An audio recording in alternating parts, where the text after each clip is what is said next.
Good morning, L.A. It is a fantastic Wednesday morning here in beautiful Southern California. And yes, right, you're listening to D. Fish and Decker on the new 97.1 The Fan, the voice of L.A. sports, the one and only legendary five-time champion, 0.4 seconds.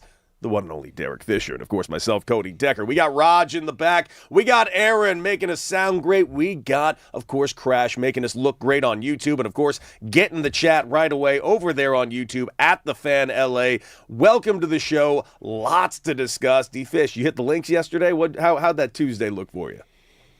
Man, I did quite a few things yesterday, but 9 holes was definitely on the list yesterday afternoon. Man. Just trying to stay sharp when I can. How'd you swing it? Because we both had a decent day on Sunday together, but we had flashes. It wasn't our best work. Yeah, no, yesterday was better. When I can play a few times a week, even if it's 5 holes, it's just better. Like the rhythm is better. So I mean, I was somewhat pleased with how I played yesterday. Dude, but somewhat pleased is a great thing. Yeah, but it's like you always want more, though. I get that. Better, at least. So. Well, it was funny when we were playing on Sunday. I even jokingly said it because I think at first 9 holes I was on fire, and then of course, like we talked about, 10 through 12 happened. Then 18 rolls around, and then I hit a bomb. And I hit another bomb onto the green on the par 5. I'm like, oh man, I got an eagle draw. This is what's going to get me back like 4 times this week. I bogeyed that hole.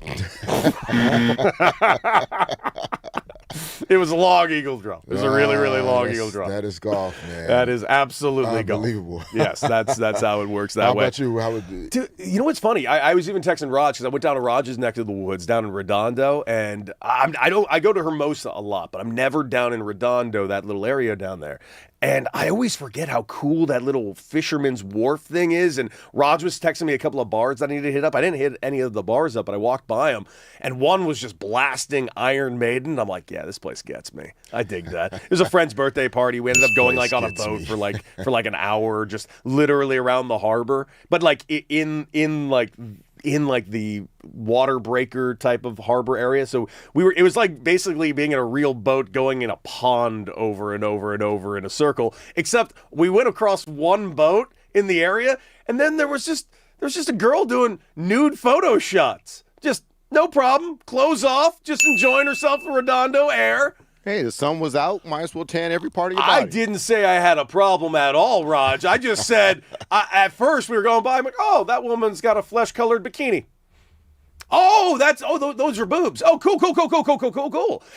And we thought because the boat had like 25 people, she would like cover up and, rush off to the side. No. She started posing as we were boating by these people. They were doing photo shoots. You never know who might discover you. Dude, they used us in the background, like in the photo shoots. Also, good on her for getting some sun on it, because like it seemed like she had a very specific tan lines. Yeah. Fish, I'm gonna do a photo shoot this weekend. Fish, you want to come through? Are you gonna put those starfish on your chest? I don't know about that. All right. Let me know if you change your mind. You know how they work down in Redondo. That's they're a little different down there. Yeah, little salt in the air down there. Yeah, dude, they're feeling it. Just a little bit. And also to that lovely lady, I commend you. Well done. It was a great evening in Redondo. But you know what it wasn't a great evening for? The Los Angeles Dodgers. The Dodgers dropped one last night, their first home game in 17 days. And listen, the bats were alive. Robleski, not much to really write home about. We'll get into that, but don't worry. We've been really worried about Shohei Ohtani on this show. We have been. The drained knee, he hasn't pitched since early July.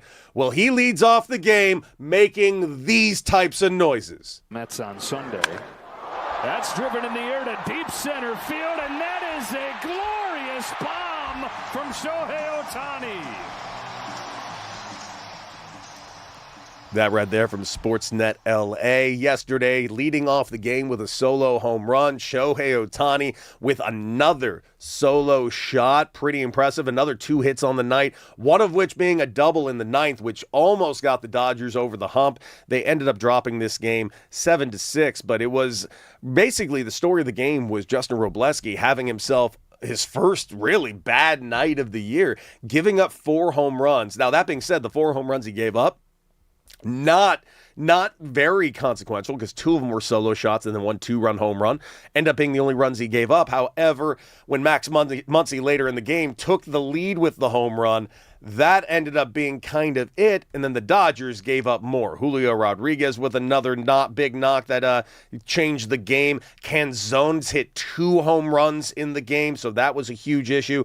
And then, of course, Shohei Ohtani with a double in the 9th to get the run in.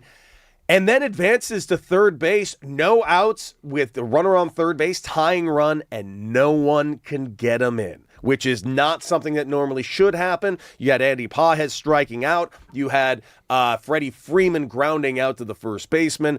And then, of course, you had Max Muncy getting on base, stealing for second. And sadly, Mookie Betts grounding out to end this game. It was a hard-fought game, back and forth. But I got to say, it was a good game, and I don't have as much concern specifically for the Los Angeles Dodgers in the way they played. I think they played perfectly fine. Wroblewski will get himself right, and even that's the fact he only gave up 4 runs at the end of the day. It could have been far, far, far worse. However, good news on the Dodgers side. Real good news on the Dodgers side. Will Smith's sighting is actually taking place, ladies and gentlemen. D-Fish. Will Smith, not the one that slapped Chris Rock. Catcher Will Smith is looking to return soon with the Dodgers. He has officially resumed baseball activities. Huge news for the Dodgers because they could use him, obviously, to spearhead that pitching staff. D-Fish, Dalton Rushing with another couple of knocks, though, last night. What do you think about the good old Will Smith rejoining this team? Because I've been saying from Jump Street, he's the most important guy that's on the IL right now to rejoin this team. It still will be mid to late August, though, right? Most likely. likely. In terms of the 60-day IL. They have to, yes. They can't. You can't, when you get put on the 60-day, you cannot be removed within those 60 days. No, I think it's important and really good positive news. As you're thinking about the game last night, to me, it's a Will Smith type of game. Not that Wroblewski. I mean, pitchers are going to have nights where, especially guys that can really hit the ball, you know, they're going to have a good night. And a few guys from the Mariners were able to time it up last night really good. But it just underscores the importance of the pitching and catching, not relationship, but dynamic. Yes. Yeah. And the ability to just like get timely outs. Not that Dalton Rushing called a bad game, not that Wroblewski made tons of mistakes, but does Will Smith manage it differently?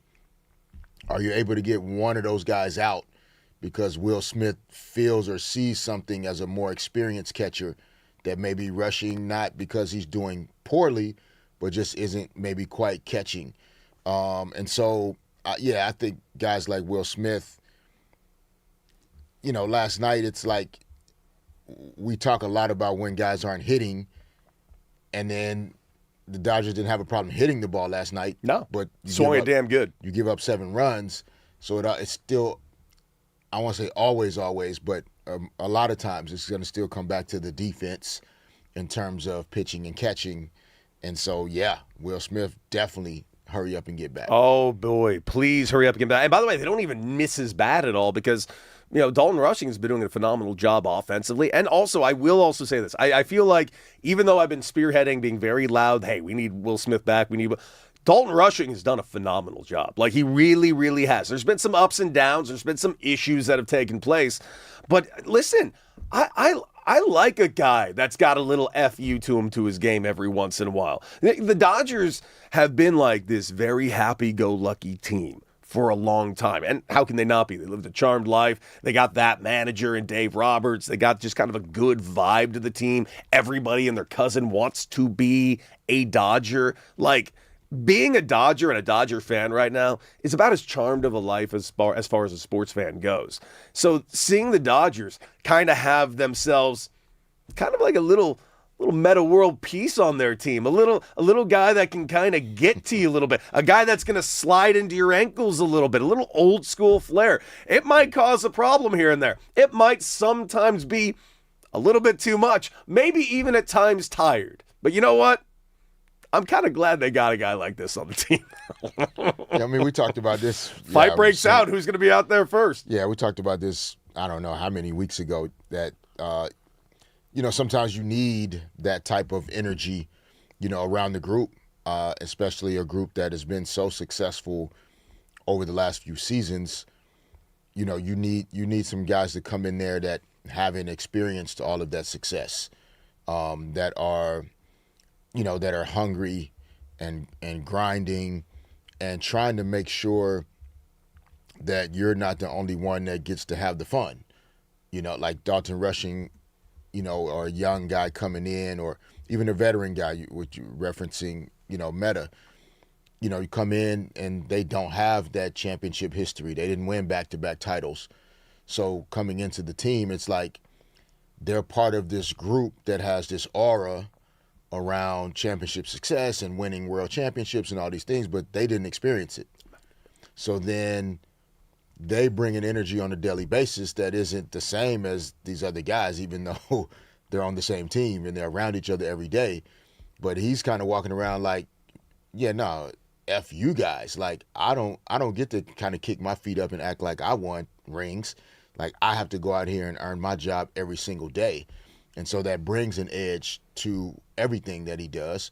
On top of the fact that he's from Memphis, where the bridge is. Yeah, dude, that's a serious bridge. It's automatic. Everybody knows about that bridge. Yeah, it's automatic on site. Yeah, you don't mess around on that bridge. No, you do not. So yeah, he survived that bridge. I think he can survive the Dodgers a little bit. Yes, indeed. By the way, then we're talking about Dalton Rushing because, of course, Will Smith has officially resumed his baseball activities, which includes both lifting weights, throwing, and swinging the bat. Still not expected to rejoin the team until mid to late August because he physically can't until, of course, he lives up to those 60 days. But at the end of the day, I was asked this question. I think Raj asked this question at one point. Like, when does a guy need to kind of ramp it up for the playoffs, especially a guy the caliber of Will Smith? I've always said as long as you're back with like 2 weeks of play, like full-time play, you can play for 2 weeks, I think you're good to go. Like, as long as he's ready by October, I have no doubt he'll be in there at the beginning of September. He'll get a full month under his belt. But this team with Will Smith is just a better full-on team. He handles this bullpen well. The starting staff trusts him, and that's the big thing. For a pitcher, they need to be able to trust their catcher, and I'm not sold they trust Dalton Rushing. By the way, this injury report brought to you by Ozaran Law, the injured worker hotline. But by the way, D-Fish, we talked about that comparison of Dalton Rushing with Meta World Peace, right? The difference, though, between them is, like, you mentioned that veteran aspect of Meta World. Dalton Rushing's a young kid coming up, and he's kind of got that FU mentality to him. And again, something I actually kind of really appreciate about him. But how tricky is that got to be for a young kid that's got that mentality? Because it's one thing that you're a veteran that has that mentality because you're a veteran. People are going to kind of automatically listen to you. When you're a young kid, you know how it goes. The veteran guy in the locker room is like, young buck, come sit down next to Pop and let's talk about this. Yeah, I mean, if as a young player, you'll just get told to shut the F up all the time. If you're just talking too much, like for no reason, or carrying yourself in a way that, as though you do have it all figured out, and you somehow feel like you're bringing energy into the locker room as though it's your locker room. And so sometimes younger players get reminded that they're on super borrowed time as a young player. Oh, dude, didn't I know it? Dude, I will tell you this. I remember when I got called up to the big leagues, and I wasn't young. I was 28 years old when I finally got my call up to the big leagues. They were not kind of quiet about the role I was about to do. They were like, yeah, good luck to you in staying up here, basically. Yeah, no, they'll let you know that you're on borrowed time. And so, but for a young player, it's great to have the moxie and the confidence and the belief in self for sure. But you can ingratiate yourself with veteran players by performing at a really high level, right? Like, even if they don't like your quirkiness or the things that can be irritating about you, if you perform consistently and which you're Dalton has, doing the job well, then they're able to kind of stomach it a little bit more and accept some of that. Where you get into trouble, though, is you can't perform great all the time. So then some of those things that are irritating about how you carry yourself in the locker room, the little weird stuff that you say and or do, like you're going to get reminded, that you need to watch how you're rolling more times than not, because everybody, goes through those ups and downs in their performance. And so veteran players get a little bit more room because, even if you're a new guy on the team, you have years of proof of concept. Even on other teams, they've seen how you do things. They've seen you like bowl through a catcher at the plate on a bang bang play to end an inning. Like they've seen you sacrifice. They've seen you dive for a fly ball. They've seen you doing the types of things that help winning. So then when you come into their team, now your team, they've seen you do these things before, and they can trust it a little bit longer or more than a young player. They don't have any experience. Like they don't know what you're really made of. So you just have to continue to show them and prove it to them. And sometimes when your antics are louder than your performance, that's when it gets out of balance. Well, the good news for Dalton Rushing is his antics have been loud this season, but so is his performance. So that is good news. I would say it's about a 1-to-1 when it comes to the antics and performance. So yeah, and that ratio, I'll take it. That ratio that can be the wrong ratio. It can be. But right now, that ratio is staying just fine. He had 3 hits last night. And also a good job by him because he's hitting in the 9-hole right there. Getting on base for Shohei Ohtani is a big, big, big deal. So great job by Dalton Rushing. And of course, we do look forward to Will Smith rejoining this team. But here on D. Fish and Decker, the new 97.1 The Fan, the voice of LA Sports, it is time to celebrate because, ladies and gentlemen, training camps are back. And baby, the Rams had themselves a Matthew Stafford sighting. Oh, man. D-Fish, did you see any video of Matthew Stafford? Because I saw some video of Matthew Stafford.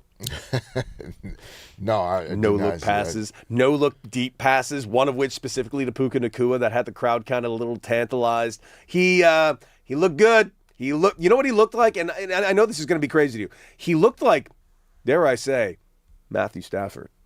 Really? He looked like himself, huh? He looked a lot like Matthew Stafford. And dare I say, if Matthew Stafford... did we expect anything else? No, I did not. But remember last year at this time... He wasn't able to move at this time last year. Like, we were shocked that he even started opening day. And for like the first 6 weeks of the season, Matthew Stafford last year, by the way, his MVP season, I should also mention, he was like questionable going into every game for like the first 6 weeks.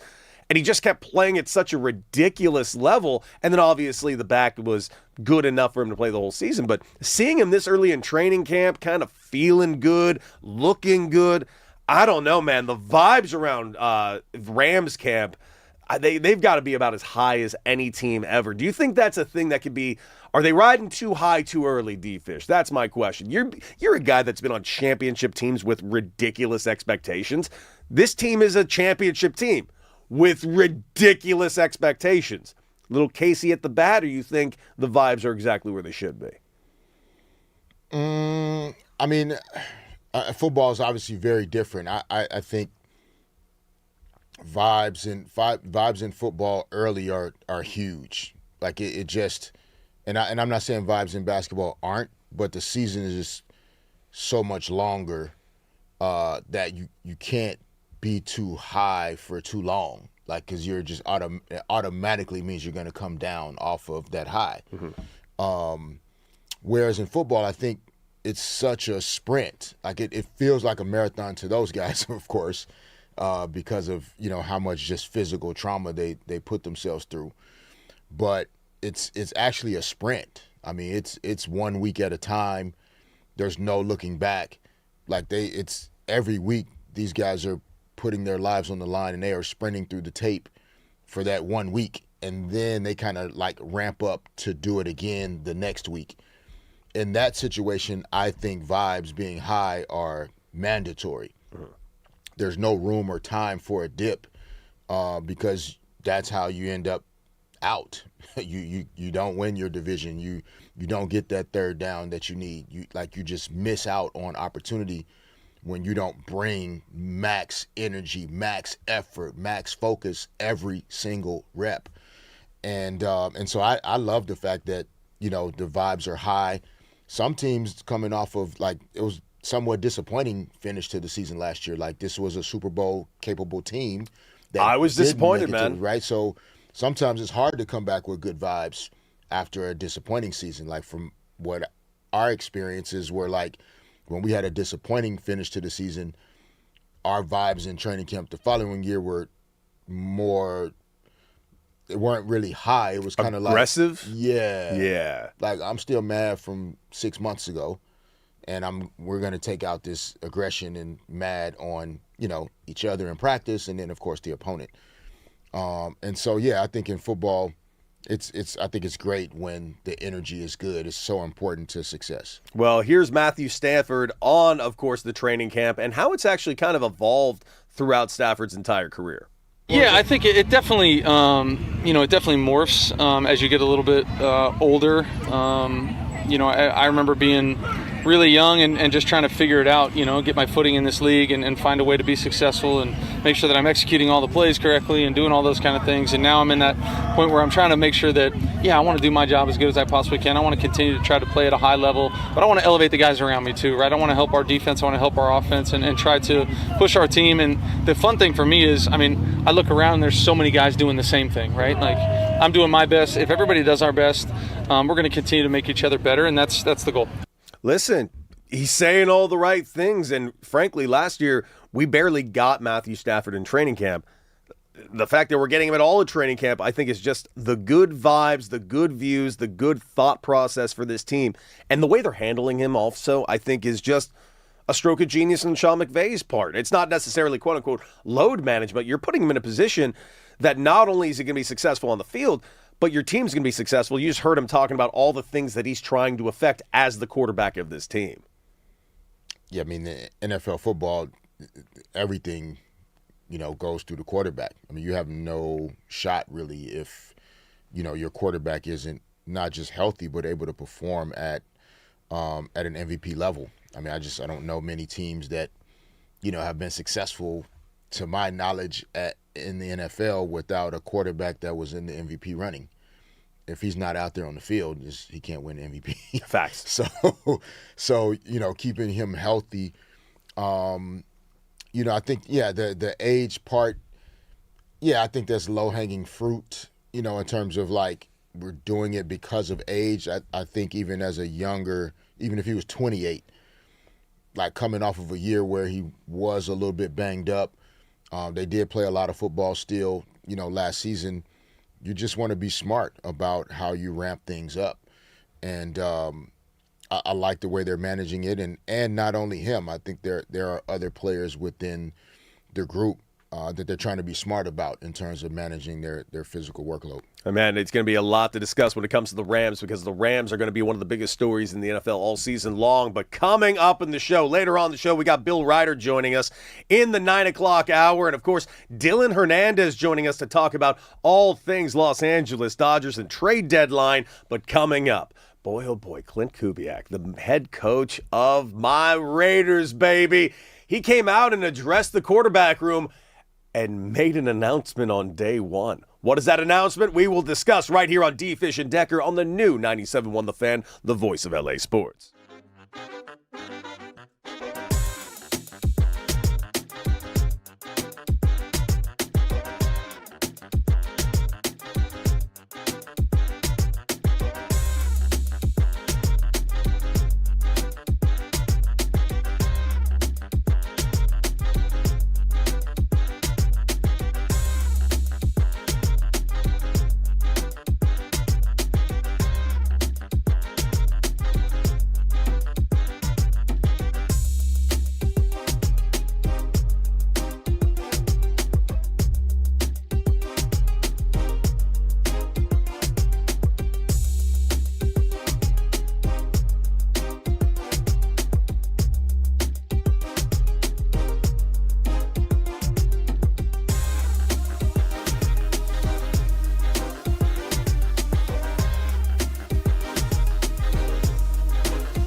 Fish and Decker on the new 97.1 The Fan, the voice of L.A. Sports. Derek Fisher, Cody Decker, and all of you. Raj in the back, of course, putting this all together because he is just that damn good at it. We got Aaron making us sound phenomenal. And, of course, we got Crash making us look phenomenal on YouTube. Of course, you can check us out right now. Get in the chat at The Fan LA and get in the conversation. We opened up talking about the Dodgers game last night. That was, of course, Shohei Ohtani with 3 hits and another home run. Phenomenal game by him, but sadly, the Dodgers dropped game 1, 7-6. And, of course, game 2 will be tonight. We also talked about the Rams camp. And, of course, Matthew Stafford getting out there doing his job. Dig it, dig it, dig it. But let's go ahead and take a little left turn over there on the 15 freeway and drive over to Vegas and talk about the Raiders. This is still D-Fish. What honest question on your part? How do you see this? Because I'm a card-carrying Raider fan, born and raised here in L.A., grew up in Santa Monica. As a young kid, would go to the Coliseum. I'd go and watch the Straight Outta Compton Raiders down there in downtown L.A. It was like weekly stuff. I would go with my Uncle Roger. I loved going to Raider games. And as a very, very young kid, of course, they leave, in 1994, go back to Oakland. I never stopped loving this team.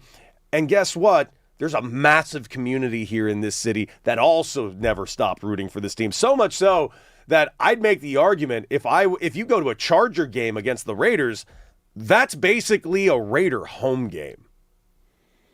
Yeah, I mean, the Raiders are, historically have been a part of the fabric of the city. Very much so. I mean, obviously the history in Oakland is what it is as well. But, the Los Angeles Raiders, like you said, Straight Outta Compton, Eazy-E, dude, Dr. Dre, they like that. They made those starter jackets as important as anything in fashion. Yeah, I mean, my dad was a Raiders fan, so as a kid,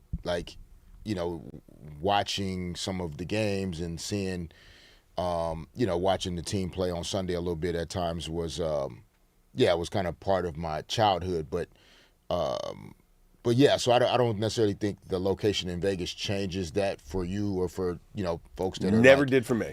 Fans of the team. One of my best friends is a Raiders fan. It doesn't change with them being in Vegas. Oh, dude, I'm one of your best friends. Thanks. That means a lot to me. We're getting there. D-Fish, I love that. We're getting there. Love that about this relationship, man. You're the man, dude. Happen to not be talking about you in that case, but okay. okay. I'm working on it. All right. Well, the Raiders, dude. Listen, they are very. I'm agreeing with you. They're very much a part of this fabric and a part of this history of this city as far as sports go. They gave us a Super Bowl here in LA, obviously, but as let's just say, their history in Vegas thus far leaves a little bit more to be desired, to say the least. Last year was a disaster of epic proportions. 4 wins, and I think we're being generous by even giving them that 4th win. So now, of course, you get the new head coach in Clint Kubiak. You have a new quarterback in Kirk Cousins, the first pick overall with Fernando Mendoza. You got a bona fide star in your tight end. You got maybe one of the scariest defensive players in the history of the game in Max Crosby. You got a guy in the backfield in Ashton Genty who is ready to make a next step in this game. And we had Herb Edwards on yesterday, and he even said, yeah, they're going to get better, but that division. And also, there's also questions about this team. Kirk Cousins, is he going to be the QB of this team? Are we going Fernando Mendoza, the first pick overall? And here's the thing about it that's crazy to me. I'm actually blown away Kirk Cousins even took the job to come to the Raiders. I thought it was a perfect fit personally. I thought, hey, if Kirk Cousins is willing to come and do that mentor job for what was obviously going to be the first pick, Fernando Mendoza, then I'm all for it. But I also know the job that Kirk Cousins would be signing his ass up for. That is a thankless job. That is a job for a team that is likely going to be last place in his division, where you got the first pick overall, who just won a national championship and the Heismans and all the accolades, and now he's going into the season basically as a lame duck quarterback after he just left a lame duck quarterback situation. So I guess in one way, respect, you could say he has the history of this to be able to pull this off, but also, dude, that is a real tough place to be when you're a quarterback, that everyone's just waiting for your replacement to come in and replace you. And you know what the Raiders are going to be. If they're 1-2, the noise is going to be staggeringly loud around replacing Kirk Cousins. It will be. and so I think he did know what he was signing up for. What probably gives him a bit more comfort and trust that, I think, athletes have learned not to always kind of go with the weather of how fans feel about things. I think a lot of it is more about the trust that they feel internally with, whether it's teammates or coaches, et cetera. And I think Kirk Cousins and Clint Kubiak's history during their time together in Minnesota is really what Kirk Cousins is buying into. Mm-hmm. It wasn't just, okay, I could go to Vegas and maybe be a starter or play a mentor role, et cetera. I think after his experiences in Atlanta, I think this is as much about his relationship with Clint Kubiak and wanting Clint Kubiak to be successful as a head coach. And Kirk Cousins is willing to do whatever it takes to make sure that Kubiak is successful. And so if it's the starting role, if it's the mentor role at some point, the noise is going to be loud whenever he throws an interception. The first time he has a bad series, everybody's going to be saying, when are we going to see Mendoza? It's going to be so loud. It just is. Yeah. And by the way, that's also a good thing if you're a Raider fan, because it means you got a guy you're at least excited about. When was the last time the Raiders were truly excited about a quarterback? I mean, Geno Smith, listen, I really appreciate what Geno Smith did up in Seattle, but nothing about Geno Smith coming to the Raiders moved the needle for me at all. Before that, Jimmy Garoppolo, I knew immediately how bad that was going to go. Gardner Minshew, thank you for giving me the guy with the mustache from the Jaguars from like 7 years ago. Like it has been nonsense on that team. Basically since Rich Gannon, this team has been a disaster at the quarterback position. But you mentioned that name, Clint Kubiak, new head coach of the Raiders. He's fresh off a Super Bowl as an offensive coordinator. I like that they got an offensive-minded type of guy. Well, you know what? Here's what he had to say about the quarterback situation over there in Vegas. For every position, there's got to be competition, right? The best player has to play. And that's not just what I'm going to see. You guys are going to see it in the preseason games.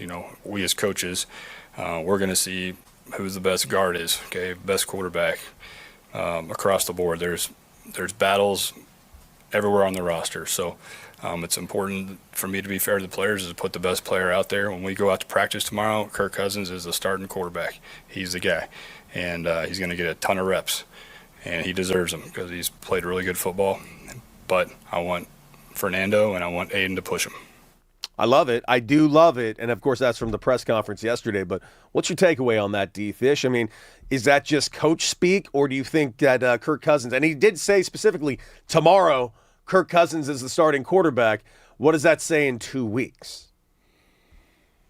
I mean, I think he made it clear what it says in 2 weeks is the guys that are performing the best get the gig are going to be the guys that earn the opportunity. And I think as a first-year head coach or a 10th-year head coach, like that's the way you want to establish things. Obviously, it's different in pro sports. Matthew Stafford probably isn't competing for his spot the same way as everybody else is because he's Matthew Stafford. Absolutely. But I think in a situation where you're trying to establish what the standards are, what the expectations are, what the habits are going to be for building our team into the type of program we want it to be. It's important you set that tone at the beginning that everybody has to compete for their jobs. Coaches are competing for their jobs. Players are competing for their jobs. Nobody's immune to that concept. Especially in today's day and age. Because, one thing for the players to be competing for their – I'm glad you mentioned coaches competing for their jobs. Because coaches – and it's so funny. I feel like and correct me if I'm wrong, I feel like the NFL has started this trend that every other major sport is now kind of taken. And it's the fact of how quickly head coaches are getting fired from their job. We get head coaches that sign 3-4 year deals that are fired within 6 games of their entire tenure. And now we're seeing it link it kind of into the basketball world. Guys are fired within their first year or just after their first year. Not exactly a whole lot of time to build a new program and a new culture. And now you're seeing it in the baseball side. We saw in the first month and a half of the season 3 managers get fired. Like this is kind of a new world of almost immediacy. If we don't see immediate results, you're going to be replaced. And that's why you have to do it your way in terms of your authentic style as a leader. Because it might be taken away from you it's quick. It's gonna be gone at some point anyway. I mean, I think Steve Kerr has said it well, and there are other coaches and leaders that you're on borrowed time, literally. As a coach, the job is not there for you to have forever anyway. You're a placeholder, for lack of a better phrase. Yeah, so you do the best job you can. You try to show up authentically and make the decisions you think are best for the team. And I think in Kubiak's spot, he knows how loud the noise is going to be around the quarterback position. And so it was very important for him to go out and establish that right away, like right at the top. I'm saying this is who the starting quarterback is. Wasted no time. Nope. Don't ask me a question. Smart. Smart. I'm going to just go ahead and shut this down He right knows now. what the main thing is and got it right ahead of it. Got right to it. And then he was also honest about the fact that he wants competition, though. And so I think that's also, he's sending it's a tea leaf to Mendoza and to Aiden O'Connell that, like, don't just go out here and go through the motions. Like, really go out here and compete, because I am watching to try to make sure that the job is going to the guys that are competing and doing it at a high level. Poor Aiden O'Connell. That dude's been there for a while now, and he's never and by the way, the times that he's had to start, Aiden O'Connell's actually done a pretty good job. It's just you could always tell, though, he was never going to be the guy, unfortunately, and now he's going to be relegated to that third spot. But listen, the Raiders find themselves in a very unique spot, not just because of their quarterback situation, not just because of all the newness. Quick question, though. Oh, yeah. But I would consider being in a quarterback room in the NFL one of the most exclusive VIP sections you could ever be in. It's got to be, right? Aiden O'Connell's still in the VIP section. He's still in the VIP. That is true, man. So I don't know how bad it is. In Vegas, too. I wouldn't mind being back in the VIP in Vegas. I've been to a lot of VIPs in Vegas. It's a good place to be in the VIP, it ain't man. That bad. But here's the thing. I feel like everything with the Raiders is kind of moot, and which kind of sucks about this, because I'm really excited about the season that they're going to have, even though I don't have that many high expectations. Their win-loss total is currently set at over-under 5.5 wins. And I'm not going to lie to you. And I'm a Raider fan. I'm a delusional-ass Raider fan that shows up year in, year out, no matter how bat-bleep crazy or awful the team has been. And the team has been plenty awful in my lifetime, to say the least. I own one Raider jersey. Well, that's not true. I own like four of them, but only one that I wear in public. And I picked it initially as a joke, but now it's not a joke. I have a Sebastian Janikowski jersey because he's the single best offensive Raider we've had in 30 years. He was definitely... He was so good, and I I firmly believe he never played sober. All you had to do Nor is should he get have. all you had to do is get to the 30-yard line, and then you could just kick a field goal. First and every 10 time. on the Raiders 30. It looks like they go with Janikowski because they know they're not having any other shot to get points today. Well, guys, lots to discuss with this team, and lots to discuss in the NFL. Training camps are underway, and of course, all football coverage on the new 97.1 The Fan, the voice of LA sports, is presented by Xfinity. Score the most reliable Wi-Fi, one price, 5 years, guaranteed. Xfinity, imagine that. All right, guys, coming up. We've been doing a lot about talking about LeBron James. And I got to say, there have been a lot of noise in a lot of directions about LeBron James. But what do people in the league have to say about the noise and news around LeBron James? Because Kevin Durant absolutely defended LeBron James. And I got to say, it's interesting. We will discuss right here on D. Fish and Decker on the new 97.1 The Fan, the voice of LA sports.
Welcome back, D-Fish and Decker on the new 97.1 The Fan, the voice of LA sports. Derek Fisher, Cody Decker, and all of you. And, of course, you can join us live right now on YouTube at The Fan LA. Join the conversation, and, of course, get in the chat. We see you guys in the chat. Joanna in Arizona, Robert Wallace, no tan lines, Rob in there today. Welcome to the show and welcome to the conversation. Of course, lots to discuss. We got a lot of NFL to talk about today. We got baseball to talk about because trade deadline is absolutely coming to fruition. It's going to be a wild weekend, D-Fish, when it comes to the trade deadline. And later on the show, Dylan Hernandez of the California Post will be joining us to discuss it, not to mention all things Los Angeles Dodgers. And, of course, Bill Reiter, of course, our host from DMAC and Reiter from the afternoon show here in the new 97.1 The Fan, will be joining the show as well. That in the 9 o'clock hour. But right now, we got to talk about that man, LeBron James. And I know how much people think, well, isn't LeBron talk kind of over?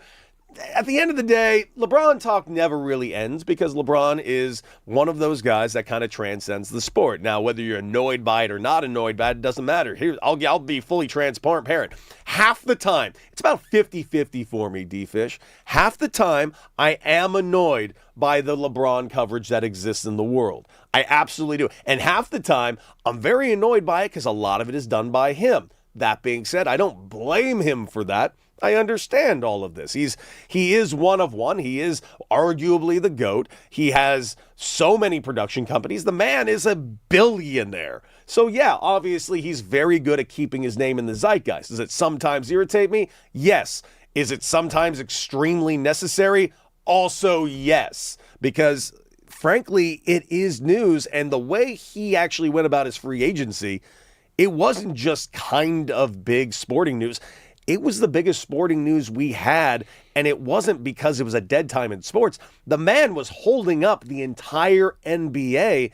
And by the way, for a guy that's been pretty critical about how LeBron James has kind of conducted himself in certain situations, I fully understood him holding up the NBA on this particular free agency. I mean, yes. It made sense to me. I mean, yeah, right. You still, regardless of the age, the productivity level is still all-star level. Mm-hmm. So anytime you have someone as productive and as impactful as he has been, and not just historically over the last 20 years, like literally this past season, that's what had. I mean, you're talking about teams that really feel like he is the missing piece to winning a championship, or at least giving yourself a chance to win a championship. That's not an accident. That's not because, oh yeah, he used to be great 10 years ago. That's people recognizing, no, the way this guy plays basketball right now today, the Warriors, the Heat, the Cavaliers, the Timberwolves, the Sixers, like all those teams that are all trying to win right now, mm-hmm. were interested in trying to land him to play for their team. And so that also speaks to, where he is as well in terms of the performance and productivity. This is not just kind of like a ambassador, he's going to help us sell some tickets and we're just going to be happy to get him. This is about winning a title, or at least giving yourself a chance to.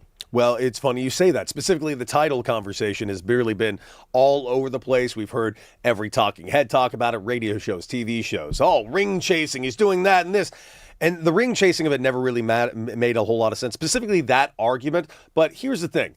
Kevin Durant had some words about it. Now, if we're going to sit around and talk about the idea of ring chasing, like if we're going to use it in that respect, the name that immediately comes to mind to me is Kevin Durant, because Kevin Durant did join a team that had 73 wins that knocked him out of the previous playoffs. So he goes and joins that team and wins himself a title.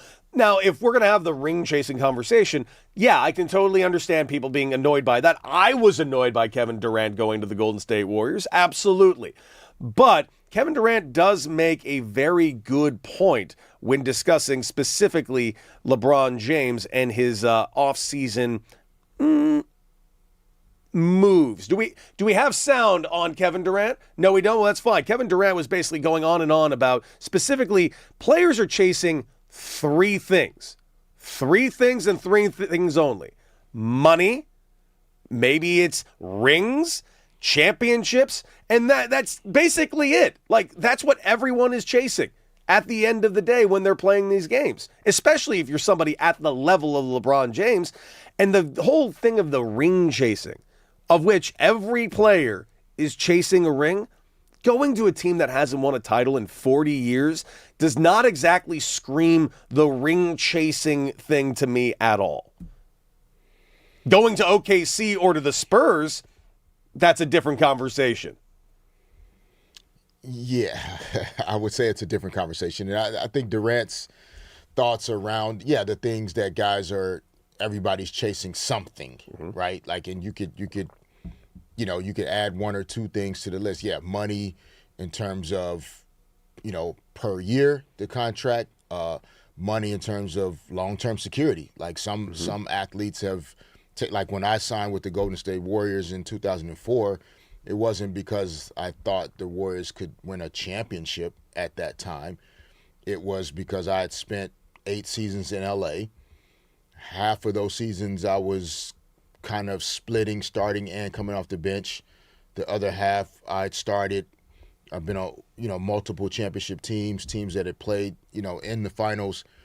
But I wanted the opportunity not just for more shot attempts, but more responsibility, more accountability. What would it feel like to play NBA basketball if Shaq and Kobe weren't your teammate? Like, what does that look like? Also, the long-term security that the Golden State Warriors were offering compared to what the Lakers were offering at that time, which the Lakers didn't really offer a ton of until the last minute when the Golden State Warriors extended how many years they were offering, and then the Lakers got more engaged, but it was kind of too late at that point. And so it wasn't rings in that decision. It was more a bigger role, more responsibility, which comes with more shot attempts, of course, and then long-term security. Even if the per-year salary was going to be the same somewhere else, it was more years of guaranteed income. Yep. So those are all things that players are kind of making a lot of these decisions on. In LeBron's case, at this point, money's not an issue. Shot attempts aren't an issue. Nope. So it's only about his own kind of happiness in terms of whatever that barometer is. And to me, what has always driven him is having a chance to win as many championships as humanly possible. Yeah. And that's what this is. Yeah, and by the way, I heard on DMAC and Reiter an interesting thing yesterday, and I believe the clip is actually on the Fan LA. And actually, part of this I almost kind of get, where he said if LeBron took the veteran minimum here, LA would have embraced him. What do you think of that take? Because I hear what they're saying, but I don't know. I've been here for the last 8 years and seen the LeBron kind of thing. I would almost think that LA fans would be insulted by it, going like, oh, now you're trying to make good with us type of thing. I honestly think there's nothing LeBron could have done in LA to make LA fans happy unless he just won a championship every year.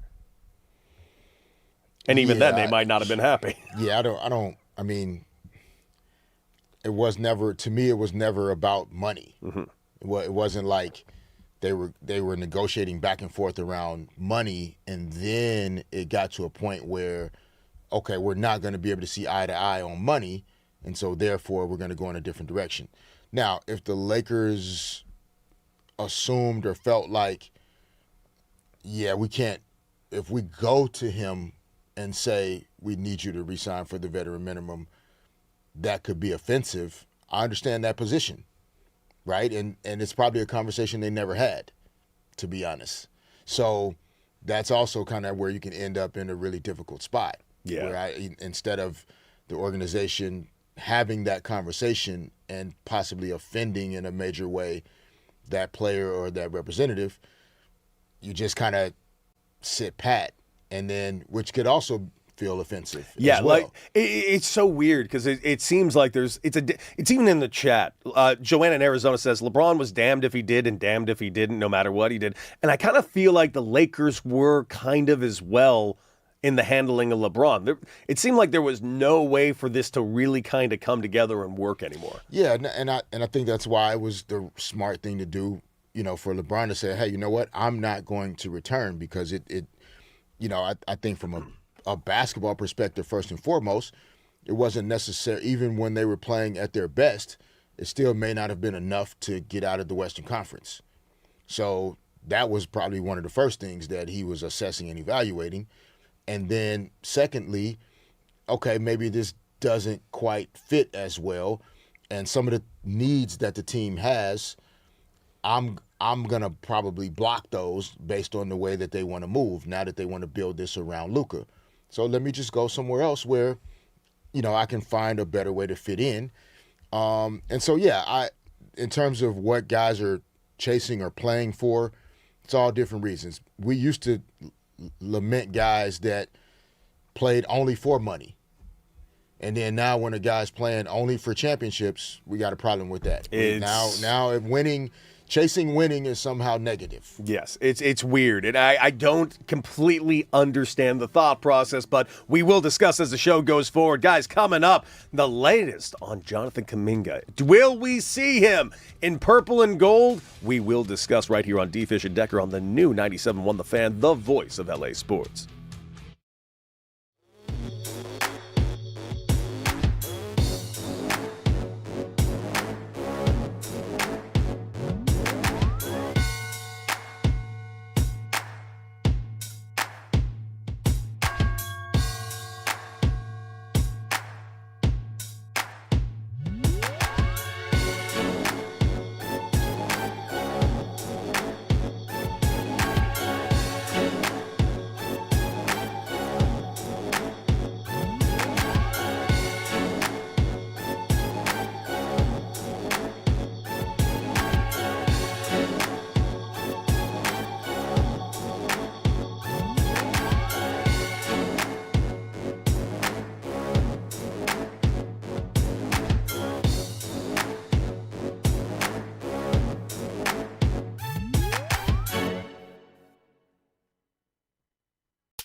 Welcome back, D. Fish and Decker on the new 97.1 The Fan, the voice of LA sports. Derek Fisher, Cody Decker, and all of you. Of course, we got Raj, we got Aaron, and of course, we got Crash back in there, making us look and sound good, not only on here on the new 97.1 The Fan, but of course over there on YouTube at The Fan LA. Join the conversation, join the chat. Of course, we did just talk about a little bit about LeBron James and the ring-chasing offseason that was. We opened up the show talking about the Los Angeles Dodgers and the loss last night. Of course, we will get into that and a little bit more on some new news on Shohei Ohtani and his injuries that he's been dealing with. Not to mention, on top of that, we are going to get into the trade deadline. Dylan Hernandez of the California Post will be joining us. And, of course, at the 9 o'clock hour, Bill Reiter from DMAC and Reiter will be joining us at the top of the hour to talk all things here as far as LeBron and the Lakers and LA are concerned. But right now, we got to stay on them Lakers because the Lakers still have moves potentially to make. And the name that everyone has been circled and waiting to hear the news on is specifically Jonathan Kuminga. Now, Kuminga, who already turned down his initial contract offer from the Atlanta Hawks, and then, of course, we've been talking about a potential sign and trade deal. Two teams that are kind of in the mix for this entire thing would be the Lakers, but also now the Cleveland Cavaliers. Now that the LeBron of it all is past, it seems that the dominoes have fallen in the place for Jonathan Kuminga to make his decision on whatever that decision may be. Where are we currently standing with this, D-Fish? And honestly, if the Lakers were to grab Jonathan Kuminga for that starting spot that they've allegedly talked to him about, what does he bring to this team? Does he bring enough of a dynamic to kind of maybe get them to another hump, or is this more of like a wait-and-see type of position? I think, Kuminga could definitely help the Lakers. From I think the defensively, he has the athleticism and ability to cover multiple positions, and similar to Walker Kessler's like size and length, at the rim in terms of protecting the basket and the paint. I think Kuminga's athleticism next to Luka and Austin Reeves, offensively can be just as dynamic, right? Like it's going to be important to surround those guys with guys that are really dynamic in terms of, being lob threats in pick and roll, in transition when Luka and Austin are advancing the ball up the floor and pushing the ball, creating plays off the dribble, guys that can be slashers and cutters and put pressure on the rim and on the basket. Offensively are going to be vital. And so I think that's also where like Kuminga kind of takes the offense to another notch with how dynamic he is athletically in terms of putting pressure on the rim from the wing and forward positions. That's to me the biggest thing that he would bring. I mean, he can score, he's a capable enough shooter, but it's really just the dynamic, explosive athleticism that he could bring to their transition attack. And then in the half court, when Luka's operating with the basketball, guys that can be slashers, cutters, Kuminga could, I think JJ Redick offensively could just unlock him in certain ways. I think even his offensive rebounding, like he could be an elite offensive rebounding guard forward. That would also, help the Lakers offensively just really operate, at a much more efficient level. Yeah, well, right now the role and his salary expectation that's currently in place is he is looking for a contract paying nearly $20 million annually with the two teams that are currently interested, both the Lakers and the Cavaliers. Where does this land on the Kevin Durant list of what he's chasing? Is this ring chasing, salary chasing, or shots chasing? I just want to know the difference between what's different between him being a free agent and LeBron being a free agent. Because apparently he's chasing one of them, so he's got which one are we allowed to be okay with and be mad at? Tell me the name of the guy. I guess no one's mad at Jonathan Kuminga then. No, nobody's mad at any of these guys for looking to maximize the market that they've created for themselves. Yeah. That's really what this comes down to. And you know, I think, you know, Kuminga's in a somewhat challenging position to get the type of contract that he wants and also be on the type of team and have the type of role that he wants. Sometimes all of those things don't align. And so that's another thing, you know, again, like Kevin Durant's thoughts around shot attempts, you know, is valid, but also sometimes your role isn't necessarily always going to align with shot attempts, but you still want the opportunity to have a certain type of role. You want to see a pathway to being, you know, a full-time starter or having certain responsibilities. And I think that's what Kuminga's looking for in this situation, along with, like you said, the number to be around a certain point. Because sometimes that signals that you're treating me as a priority, right? Like sometimes athletes are not just asking for a certain amount of money just to say my bank account is bigger. It's a way of symbolizing how much you value what I bring to the team and what I'm capable of bringing to the team. And so sometimes for all of us, when we pay for something from the 99-cent store, we treat it different than if we paid $99 for it. You do that too, huh? Right? So and you can get some great things at all stores, but you definitely adjust sometimes how you value certain things based on how much you invested in 100%. That is just factual on top of that. By the way, just looking at this angle though, by the way, if you're the Hawks, what do you do in this situation? Because obviously they have the sign and trade situation that they can pull off. Like the proposed deal with the Los Angeles Lakers would involve Jared Vanderbilt and a 2032 first round pick swap to Atlanta, where Cleveland, we haven't really heard what that would potentially be. But is it just me because we're in LA that the smoke is way more around LA and we're just not hearing as much about Cleveland's wants or desires from them? Like, I keep hearing Kuminga linked to Los Angeles. Oh, and Cleveland's also involved. So I'm just confused on if there is that aspect that's involved that is about, well, who really wants him and who's like making the push for me and I want to feel valued and wanted. The team that's making him feel valued in that respect unquestionably would be the Lakers. I think because we're in LA and we're talking LA sports, then it's why it's kind of more on our radar at a higher level. I'm not sure how often, you know, it's coming up on local news and local radio and in Cleveland, but also because Cleveland was still in the running for LeBron, then you can't have a focus on Kuminga if LeBron is going to join the team. So that would also be another reason why the noise around Cleveland wasn't as loud. But as a player, you also could, you know, the Lakers are saying certain things, but they're doing other things, right? And so LeBron wasn't joining the Lakers potentially. So there was no reason for Kuminga to necessarily need to wait to see if LeBron was going to join the team, etc. Like the Lakers made their choices with some of the other guys that they signed in free agency. And so because there was only a certain amount that they could sign Kuminga for outright in free agency, the sign and trade scenarios with the Hawks would allow him to be paid a higher number. And so that's why the sign and trade, you know, with the Hawks is part of this conversation.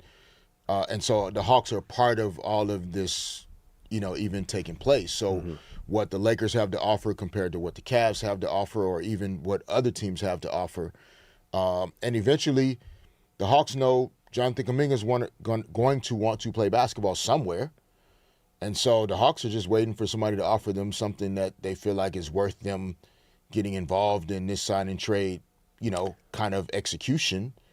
Otherwise, he might have to re-sign in Atlanta for a lower number than he wants. Realistically, how long is this? How long could this realistically take? I mean, my guess is now that LeBron has made a choice on where he's playing, if I'm not mistaken, there were a couple other free agent transactions we'll start to hear about pretty soon. I think Peyton Watson is going to re-sign with the Denver Nuggets, from what I'm hearing. And so that's also another one of those kind of wing forward, guys that would fit right into the role that LeBron possibly would have had he gone to, if he was considering going to Denver, et cetera. Or some of the teams that didn't get LeBron may have also been, trying to have conversations with Peyton Watson. And so I think over the next 2 weeks, maybe, but there's going to be a point where this is going to die down, and then you kind of end up going into like the start of the season before we'll start hearing about transactions again. Like August is normally a pretty dead month in the NBA. Most of the transactions are done. Executives, coaches, everybody's, going on vacation, trying to get time in with their families. Their kids are starting school in August, just like everybody else's kids are starting school in August. So I'm not sure how much longer this is going to drag out. Yeah, and I think, again, especially because of how the news is reported and how much these things are talked about now, the teams that are needed in order to make things happen, there's no rush for them, right? Like the Hawks are not in a rush to make it easier for him to go somewhere else. Mm-hmm. So the Hawks they're just waiting for the Lakers to give up more in order to get what they want. Then we have a deal. They're waiting for the Cavs to get, now that LeBron is out, now the Cavs have to get serious about what are they willing to give up in order to do a sign and trade for Jonathan Kuminga. And so maybe, by the end of this week or the middle of next week, we'll kind of get a little bit more confirmation on it. Absolutely. Well, D. Fish and Decker here on the new 97.1 The Fan, the voice of LA sports. It's in the chat. We got ourselves a poll going right now. The poll says, should the Lakers make a push for Kuminga? Yes or no? Yes, we need the extra talent. Or no, our roster is ready to rock. Get over there at The Fan LA and join the conversation. Put in your vote. And you know what? Also give us a call. 855-975-2326. What do you guys think out there, LA? Do you want Jonathan Kuminga here, and do we need him? That's just a thing we need to figure out, ladies and gentlemen. Do the Lakers need Jonathan Kuminga to make this a more rounded offense? All right, guys, we got to also pivot over here to this other segment because here's the thing. LeBron James over there to Philly, great. Wonderful. Great pick by him. I, honest to God, am looking forward to seeing what it's going to be. We touched on it yesterday, why I'm so excited about that. Well, it's because of the matchups, man. You put him in that spot in the East, all of a sudden, Philly versus the Knicks is must-watch TV. Him versus the Cleveland Cavaliers, you better believe that's going to be must-watch. Him against the Miami Heat, especially after the Heat's mess up on their announcement of LeBron James's press conference, which technically was supposed to be 2 days ago, according to that initial post. All of these things, I can't wait to see him against the Miami Heat. Oh, and by the way, so much talk about LeBron to the 76ers. Somehow, we have forgotten that Jaylen Brown is over there with the 76ers, because right now I cannot wait to watch the 76ers versus the Boston Celtics this year. And that man that's still on the Celtics had a very, very interesting thing to say to a lot of young basketball players at this little thing. He had a microphone. He was talking about leaderships, and he gives this quote-unquote cryptic kind of comment about leadership. And I want to read you this quote and get your thoughts on it, because to me, it's not that cryptic. Here it is. Being a leader doesn't mean you know it all, right? I don't know it all. I'll be the first person to say that. Being a leader is being comfortable with raising your hand like, I don't know. Can you explain that to me? I don't know what to explain to you. I want to learn, right? Being around somebody that feels like they know it all, I don't want to be around that person. I don't want to be the smartest person in the room. I want to learn from somebody else. Boy, I will admit D-Fish, he did not mention Jaylen Brown, but we are aware that Jaylen Brown is a pretty intelligent cat. He goes out there and does talk about a lot of things that are outside of the scope or even really related to the scope of the NBA and basketball. And he also says he likes carrying the narrative himself, especially on his Twitch streams, because he's not a huge truster in the media. And based on how this last year has gone, I don't entirely blame him for not being the biggest truster in the media. That being said, Jason Tatum's comments specifically about the smartest person in the room and you don't want to be in the same room as the smartest person in the room type of comment, that did really feel like it might have been about one particular guy. I don't. Part of why sometimes it's hard, continuing to like really lean into talking about certain sports related things is like I think we do this. Yeah. If I'm at a basketball academy or camp talking to young kids, this is a perfect way of explaining certain aspects of leadership without it being cryptic at all. Interesting. Explain. Like what tell me that. Tell me your read on these comments. So in your head, you're just taking Jaylen Brown completely out of it and you just think this is a good quote. To me, to me this sounds like he's trying to help young people understand about leadership and about like not being the smartest person in the room is one of the most intelligent ways of, even from a business perspective or as an athlete, a lot of times you end up in rooms that are cool and sexy and there's a vibe, but you might be one of the smartest people in the room.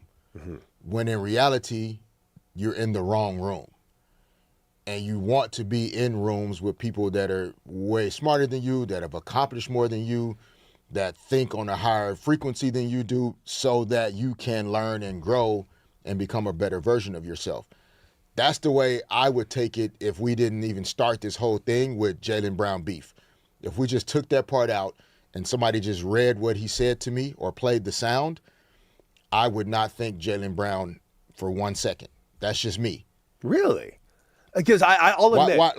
Why does he need to be cryptic about, like, who said, why is he talking about Jaylen Brown? What part of that says he's talking about Jaylen Brown? I don't know. I'll freely admit, when I saw this quote and I saw the actual video of him talking about it, that's the only thing I saw. But that's because we've been conditioned to believe that they have that type of beef. Well, they might not.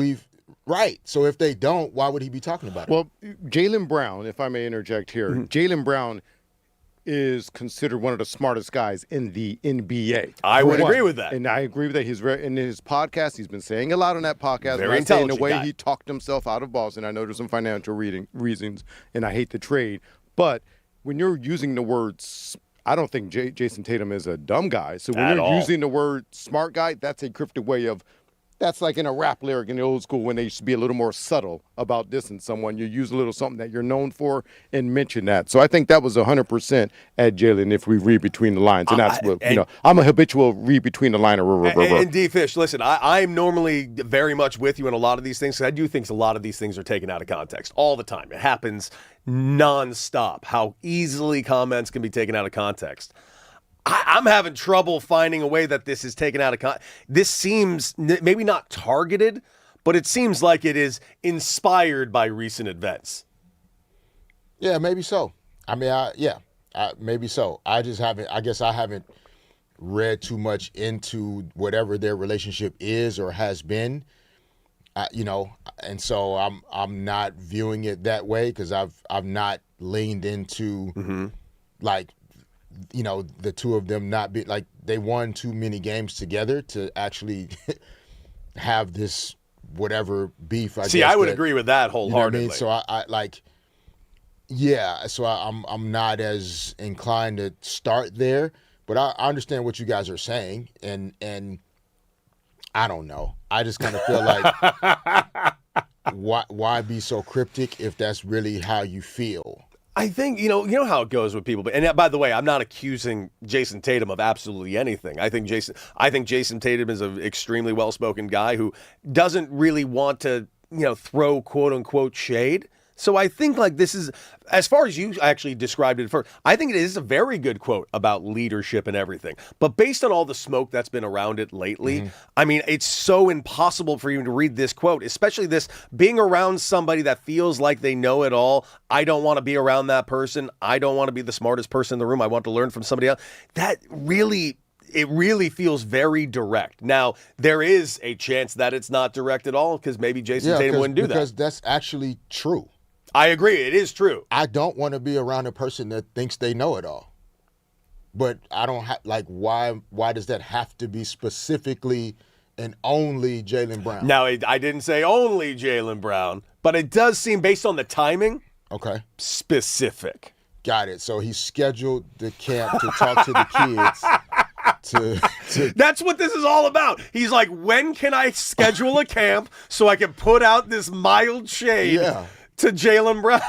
I'm just kind of like, if it was that important to him to throw subliminal shade, like, he could have done it another just time. Go on social media and throw subliminal shade. Like he could have just put this on X and left it out there for people to feel that way. But he's killing two birds with one stone, D-Fish. See, not only is he throwing shade, he's also educating young basketball. Like, really, this is like 5D chess if you really think about it. I'm educational, and I'm kind of, Yeah, I guess. All right. Some amazing work from Jason Tatum. If that were the case, I highly doubt he scheduled a camp to do that. But, guys, so much to discuss right here on D-Fish and Decker on the new 97.1 The Fan. Coming up, a very specific update on Shohei Ohtani. And is it worrying? We will discuss. Not to mention, on top of that, the top trade targets for specifically the Los Angeles Dodgers in this edition of The Upper Deck right here on D-Fish and Decker on the new 97.1 The Fan, the voice of LA sports.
Welcome back, D. Fish and Decker on the new 97.1 The Fan, the voice of LA Sports. Derek Fisher, Cody Decker, and all of you. And, of course, you can join the chat right now at The Fan LA on YouTube. Get in the conversation. And, of course, we want to hear from you guys all show long. We talked a little bit about the Lakers just now.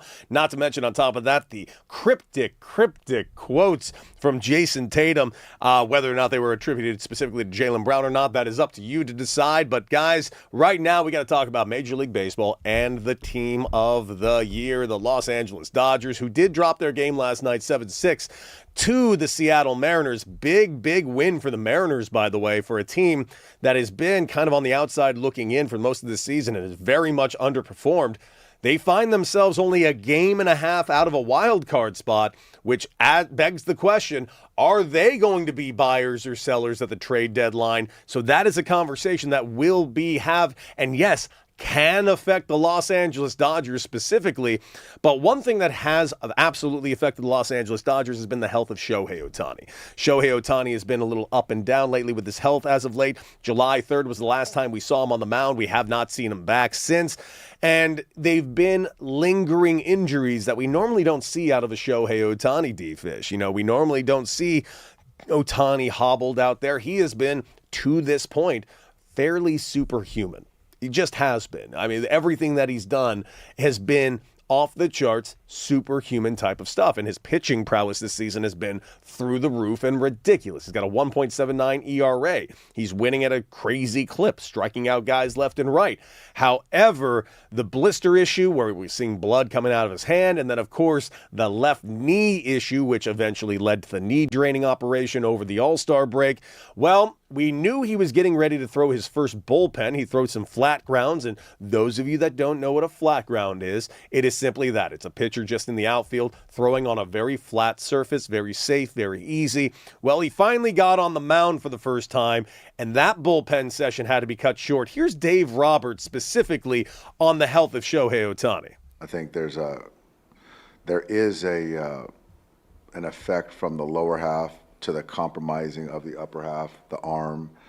And so trying to mitigate that, we stopped the throwing, stopped the bullpens to hopefully, number one, take care of the knee and then not have him try to create velocity with the arm. That's not 100%.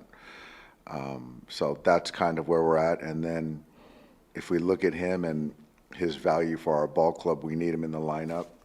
The swing, the running of the bases, the knee, the arm doesn't compromise that. So that's kind of everything I've heard. That's in talking to Shohei, the training staff, and that's where we're at. Boom! Dave Roberts absolutely nailing that when it comes to the value to the organization and the team and to Major League Baseball itself. As an offensive player, he is far more valuable than he is as a pitcher. But I also liked how he described that. Those of you that don't know, in that bullpen session, why was it cut short? Was it due to knee pain? Turns out, no, it was not. It was actually caused due to shoulder pain. What shoulder pain, might you ask? Well, apparently that bullpen session that they cut short was causing a bicep issue. And those of you that don't understand what I'm talking about, a bicep issue. Now, I played with bicep tendonitis through a good portion of my career. And I don't know what else to say, D-Fish, other than it's debilitating and horrible because there's nothing you can actually do. Truly nothing you can do outside of taking Advil and just hoping the pain goes away. So the bicep tendon goes directly into your shoulder. Now, that bicep tendon going into your shoulder is often conflated with any issue with your shoulder blade and even with your rotator cuff and even sometimes your labrum. It's just inflammation that just goes into your shoulder and there's almost nothing you can do about it. And that's where it came from. Overcompensating, worried about the lower extremities, and now putting way more pressure on your arm. And here's the thing, well, I'm glad they shut that down. It's one thing if you say your elbow hurts, because a Tommy John surgery these days is not what it once was. You can get a Tommy John surgery and be back in 9 months. Now, that being said, he's had 2 Tommy John surgeries. The third one might be the death nail to his pitching career. But when I hear the word shoulder, you stop what you're doing right now. immediately, do not throw another ball. And frankly, I don't want Shohei Ohtani throwing another baseball until that knee is 100%. Because if I start hearing Shohei Ohtani's got shoulder issues, that will affect his swing, and that will affect his value, and that will affect the Los Angeles Dodgers in a negative way. You know from experience, where, in terms of that aspect of it. I fortunately haven't experienced biceps tendonitis, so I don't have a direct point of reference there, but Dave Roberts explaining how, like, the way the body works and how our bodies can compensate for things that have, limited range of motion, limited strength, that distribution goes somewhere else in the body. And so if your lower body isn't capable of, or you're trying to avoid a certain amount of pain or discomfort in the lower body, then yes, you start to compensate in how you're moving, what other muscles or muscle groups you're using to try to generate or get the same amount of work done. And, I think even, those of us that are not, pro athletes today, we do that every single day, and we don't sometimes realize why our low back is tight. It's not because our back is bad. Oh, yeah. It's because we're compensating from something else. It's actually that our glutes aren't strong enough, or we don't have a quad flexibility or hamstring strength, or there are other reasons why the pain is showing up in a particular area. So, Dave Roberts nailed that part of it, and that's something that they definitely want to avoid and be careful with, here on out. So, does that mean he's done pitching for the season? I mean, maybe he should be at this point, because, like you said, you can't start to compromise his value as a hitter and base runner, by continuing to have things that could disrupt his ability to play at all. Yep. Better yet, not be able to pitch. I can't stress this enough. And by the way, this opens it up in a big, big way here on D. Fish and Decker on the new 97.1 The Fan, the voice of LA Sports. Because Raj has asked me a question on this air a couple of times, and I think it's been a really, really kind of smart question. And he's been asking how much we going to really bank on certain pitchers coming back. He's mentioned Blake Snell. Cody, are you betting on Blake Snell coming back? You bet your ass I am. 100%. Cody, you betting on Tyler Glasnow coming back? No, I am not. I am not expecting Tyler Glasnow back. Now, he might come back, and I would love to see him back out on that diamond, but I am not betting on it. I'm not banking on it, and I'm not expecting it. I'm expecting the Dodgers to go in a different direction just in case they don't get back Tyler Glasnow. But I was also operating fully expecting Shohei Ohtani to rejoin this rotation at some point. Now, I'm pulling that back a little bit, and I don't think Shohei Ohtani, again, if there is a chance we can lose a Shohei Ohtani on both sides of the field and it can be caused by him pitching any point in the season, then no, I am not interested in even playing with that fire. No chance. This team is hell-bent on winning their third World Series in a row. I think they won't be looking at it either. In fact, that opens up a lot of questions in the trade deadline, which leads us to today's Upper Deck. I'm going to give you 4 names that I think that the Los Angeles Dodgers should go after. Now, I have given you my opinions before on this. They have, because of this Shohei Ohtani news, shifted ever so slightly. So, I'm going to go with name number 1 that I feel like no one's really mentioning enough, even though I've mentioned it multiple times. Clay Holmes.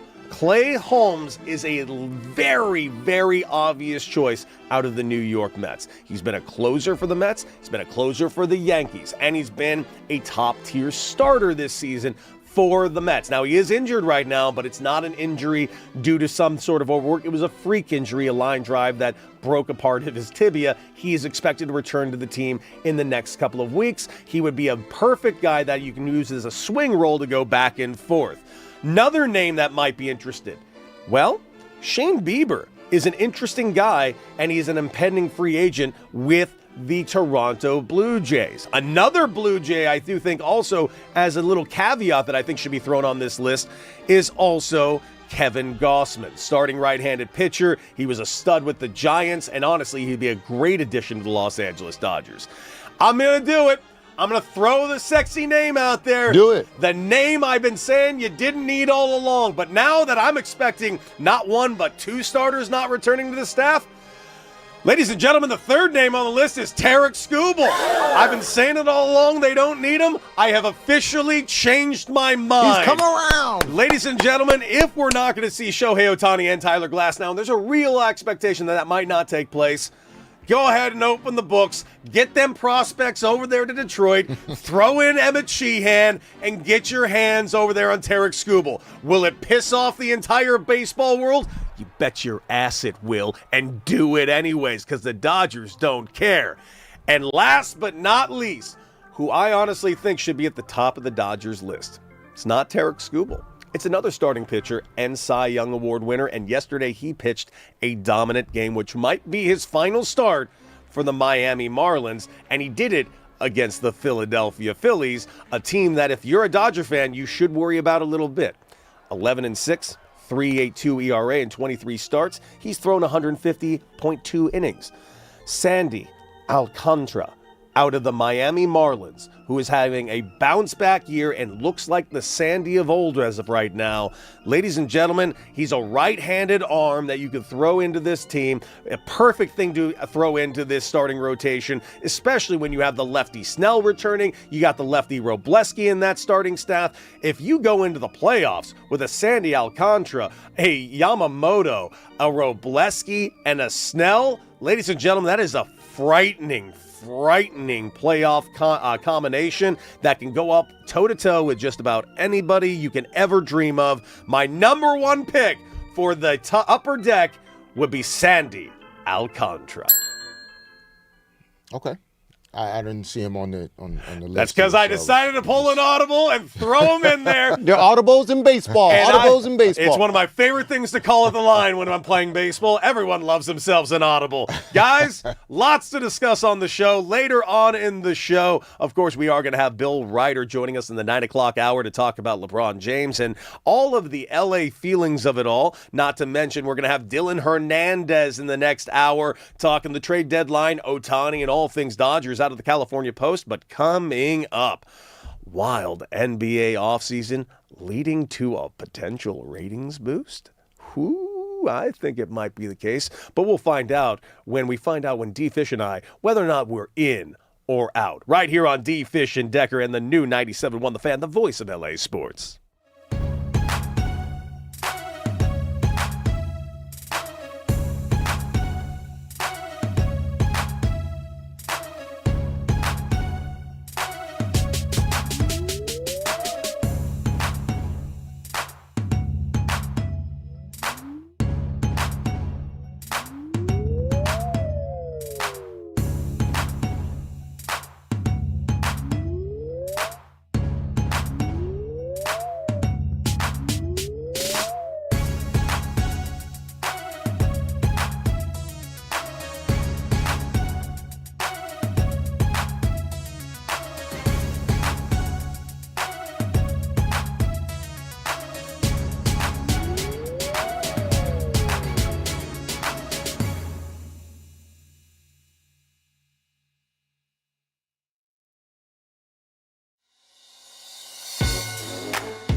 D-Fish and Decker, are you in or are you out? Brought to you by Yamava Resort and Casino at San Manuel.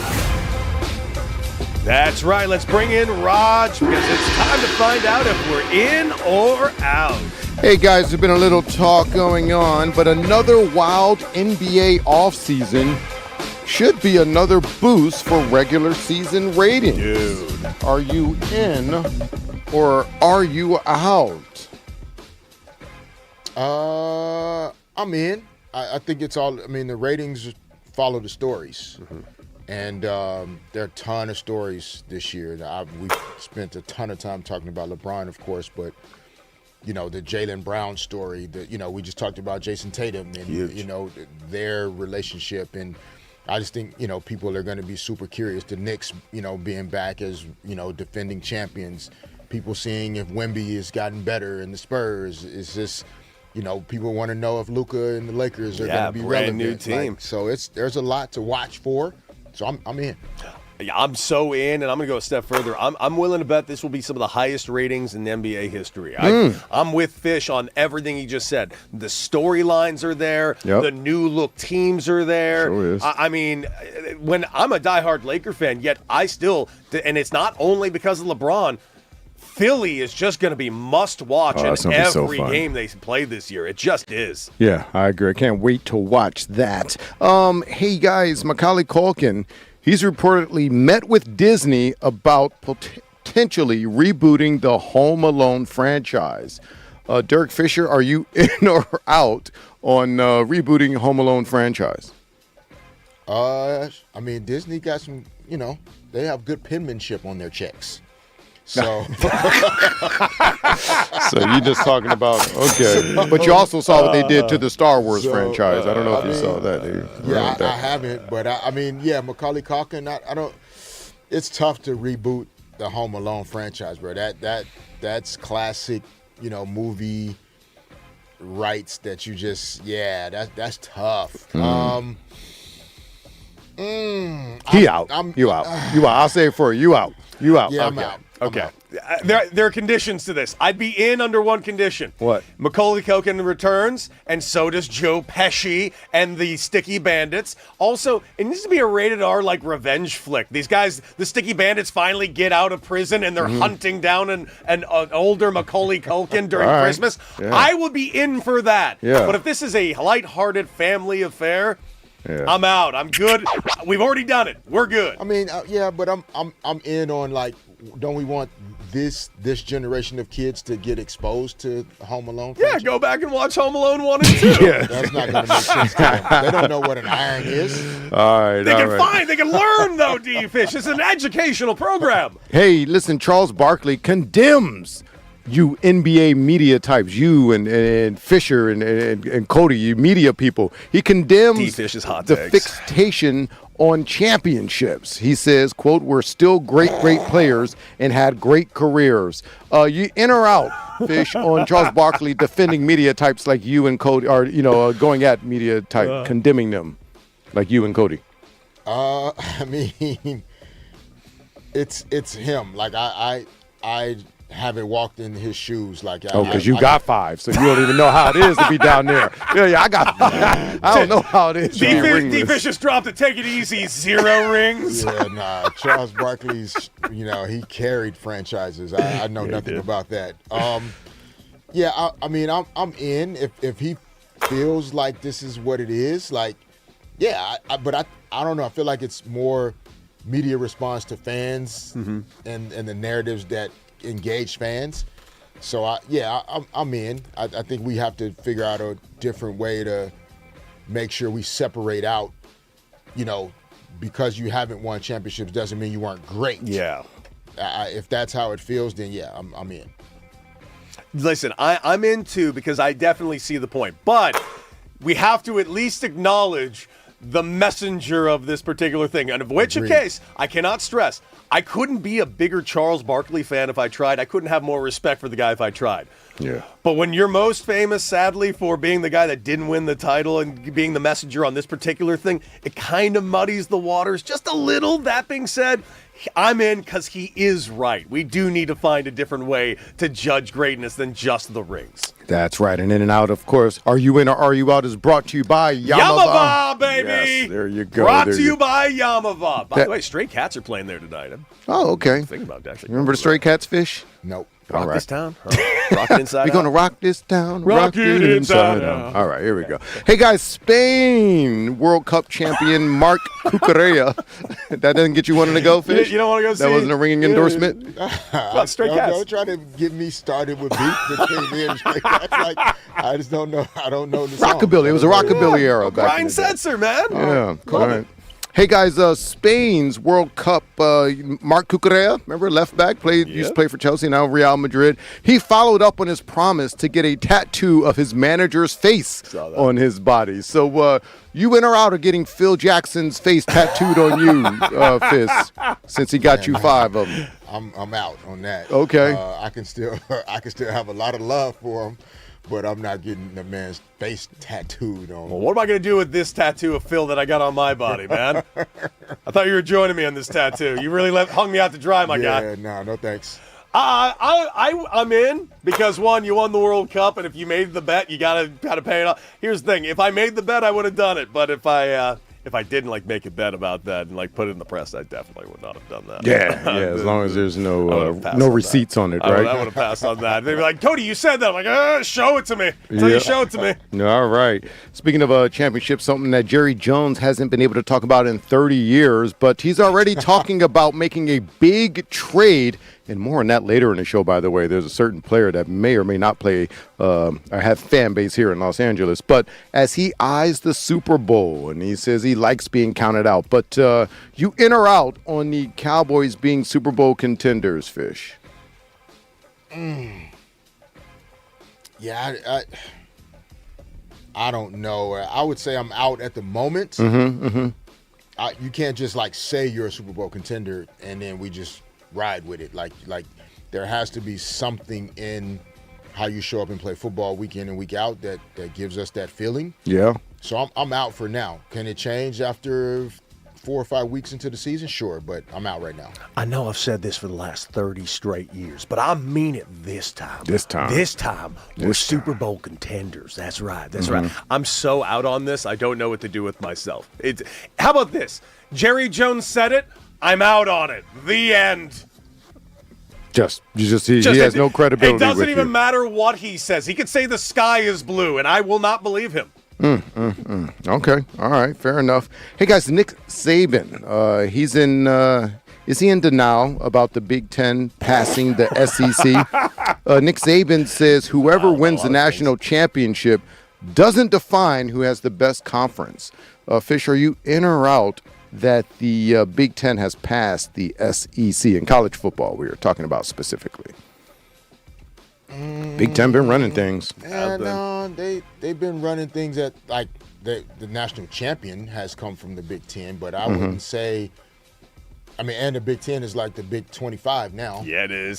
So just by volume, maybe they have, but I don't know if I would say SEC football has been surpassed by another conference top to bottom. All right. I can't jump on that train yet.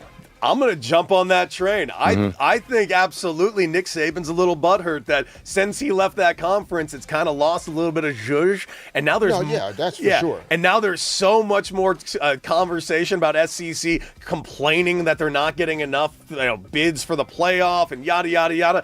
SEC doesn't run this anymore. I firmly do believe the Big Ten runs this now. And you know what? Good. I'm so sick of the teams in the South thinking that they run everything. So much so that they're complaining about it. They're talking about seceding from the rest of the NCAA. Why is that always their answer? Yeah. Well, Cody, he's not saying the SEC running things. We're talking about football. Yeah.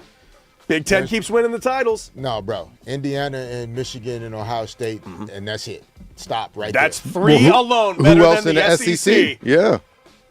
Go ahead, give me the SEC championships as of late. No, I'm not. We're not talking about champions. We're talking about from top to bottom. From top to bottom? The football teams. Sure. UCLA, sir.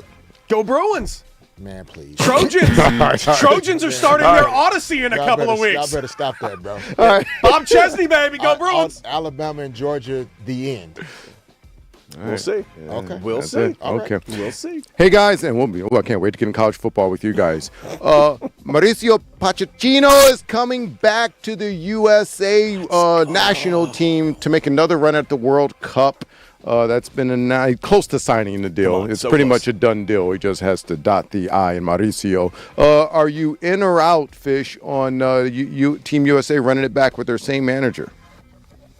I'm in. I think part of what it seems like, again, we're not experts after one World Cup in the U.S., but what it appears is that to establish the type of culture and standards that the program needs to establish, a part of that consistency is like bringing Poch back so that he can build completely over the next 4 years in terms of the players, the roster construction. So to me, this is a huge move, and congratulations to him for the opportunity. Weigh in. This is no question like the best that U.S. soccer has ever been, and it's been under his watch. And it's a real chance, like you just said, a chance to grow and create continuity that I think we haven't had a real opportunity to do. So I'm very excited about the future of U.S. soccer, and I can't wait for the next World Cup. Can it start in 2 weeks? That'd be nice if it could. All right, guys. Well, this was You In or You Out, brought to you by Yamava. And, of course, you got to check out everything that's going on at Yamava Casino, an amazing place. But coming up, the Kyle Shanahan story is getting weirder by the second. And we will discuss right here on D. Fish and Decker on the new 97.1 The Fan, the voice of L.A. Sports.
Welcome back, D-Fish and Decker on the new 97.1 The Fan, the voice of LA Sports, the legendary Derek Fisher, myself, Cody Decker, of course, Aaron making us sound great. We got Crash making us look great on YouTube. Of course, join the conversation right now on YouTube at The Fan LA. I see David Horse in there. I see Sports Wager in there. Joanna in Arizona. All of our friends joining the chat, and you can join the chat too. Of course, we do have ourselves a poll going, so get over there and vote on the poll. Should the Lakers make a push for Jonathan Kuminga? Yes, we need the extra talent. No, our roster is ready to rock.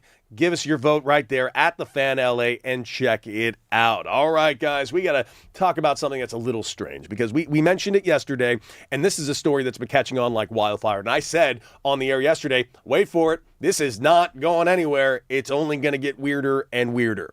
And cue in Kyle Shanahan because it got weirder really, really fast. Now, those of you that don't know what we're referring to, we are referring to the information of the very scary accident that Kyle Shanahan had, apparently, allegedly on July 14th. And this car accident happened late at night, and it was a very devastating accident. 70 stitches in his face, a broken nose, I believe more damage to a broken hand, more damage, a broken rib, damage to his face. A lot of scary things, and I am very, very thrilled that he is okay. But here is the issue. This was really weirdly reported, and it opens an outrageous can of worms on everything. So before we get to the latest of it, let's give you the full timeline of what we know already. And that is what Kyle Shanahan's accident happened on July 14th, and it wasn't reported until July 25th.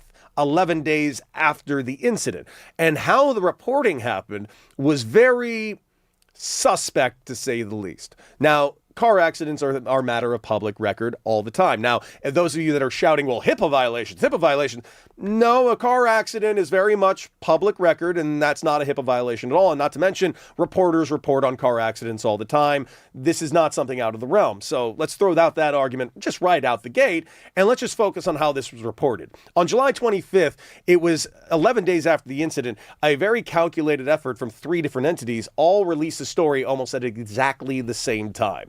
The San Francisco 49ers, ESPN, and Adam Schefter, all releasing their stories in very much unison within 1 minute of each succeeding tweet.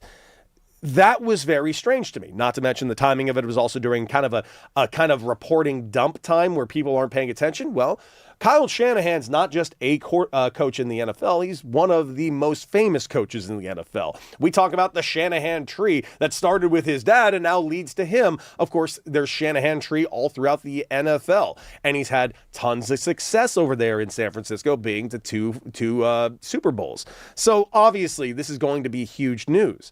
Not to mention, as the reporting continued, it was very, very mum on exactly what took place. And the thing that makes it very strange about all of this is simply the amount of delay that it was between the reporting and the incident itself, and then finding out just how serious the incident was. We heard Chris Sims talking about how he knew about it but didn't want to report it, and he'd been waiting for the news to break, and he was trying to struggle with that dichotomy between being a reporter and a friend. Now, this has nothing to do with Mr. Sims. This has more to do with the larger overarching thing. But let's hear what Adam Schefter had to say about it very recently on ESPN. What happened with Kyle Shanahan? Had a car accident, and essentially a very scary situation because the injuries could have been a lot worse, and police were called to the scene. He was taken by paramedics to the hospital. The police determined there were not there was nothing, no alcohol and drugs involved in the accident at the time. I think he was banged up pretty good by the fact that, again, he broke his hand, broke his nose, had 40 stitches in his face, concussion, bad concussion, and a bad enough injury that, we don't know exactly when he'll be able to be back to being himself, being a part of the team. So you're hearing that, and he's kind of describing it, and he's speaking about it very nonchalantly. He got into a car accident. He's not back with the team. We don't know when he's returning to the team. This isn't a small story, yet the premier NFL reporter is very much treating it as if it's the smallest story that's taking place in the NFL. This is arguably the biggest story that's taking place in the NFL, and they are desperately trying to make sure that it's not a bigger story. Well, cue in some more weirdness. Kyle Shanahan has now spoken to reporters, and he wanted to clarify some things, specifically about the initial false reporting, specifically by the police, apparently, because he wanted to clear the air that the early reports of the state database records initially indicated that the other driver was at fault. Now it's being proven that he was not, so much so that Kyle Shanahan has even said it himself. What do you got, Raj? No, I'm sorry. I just wanted to hear the juicy part of what Schefter said. Oh, let's hear it. When they were asking how was this kept under wraps for so long. Let's hear it. This is the part that bothered me. Well, first of all, it's the quietest time of the NFL year. And the 49ers did a great job at keeping things quiet. There were other people that knew. Sean McVay talked about the fact that he had a press conference and the 49ers did some interviews with other media outlets where other people knew. It came up in those interviews. So, look, and the other thing is it's a sensitive situation. Oh, is it? A situation that it's not like a transaction. Right. Where there's a signing. There are certain things that are a little bit sensitive. People are a little bit private about certain things. And different stories move at different rhythms and paces. And that was probably the quietest week on the NFL calendar. Boy, this was sensitive, huh? This was the sensitive thing. Eric Bieniemy's entire situation was reported on within the hour. Geno Smith got pulled over for a speeding ticket. That was reported with video within the hour. This is Schefter. Does Schefter only report on transactions? Let me save you some trouble. No, he does not. So what is he talking about? The blasé nature of how he's treating this is opening up so many more questions for me, which is exactly what I was worried about, because I'm not a conspiracy theorist guy, D-Fish, but now I got the tinfoil hat on and I want to know everything. And like I said yesterday, this is a Streisand effect. All you had to do was actually report it when it actually takes place. Adam Schefter bringing up the fact that the 49ers did a great job of keeping it under wraps during what he also said was the deadest time in NFL. Yeah, it's the deadest time of NFL, and this is the biggest story that's taking place, and none of you said a word about it? Am I taking crazy pills? Does no one else see this being an enormous problem? Because ESPN and the NFL and the San Francisco 49ers are very good about putting out posts about any one of their players. And frankly, the San Francisco press, I'm going to worry about anything that comes out about the San Francisco 49ers going forward. If there is a report from a source, I'm gonna be looking at it with a fine-tooth comb, because if something comes out from a source from the San Francisco 49ers, it means there is a very specific reason that the Niners want it out there. Because the Niners just proved to us just now in the last 2 weeks that they clearly can hide any story humanly possible. So I don't think there are any leakers there at all anymore. I think this is just a wonderful shell game, and basically Schefter and a lot of reporters accidentally showed everybody the shell game. Yeah, I mean, teams, I would say, have, like, for years have tried to keep things quiet on behalf of, players, coaches, team executives, etc. But usually, especially over time, and the way media is consumed, how almost every platform is a 24/7 platform due to social media and digital media. Anytime there's law enforcement or emergency,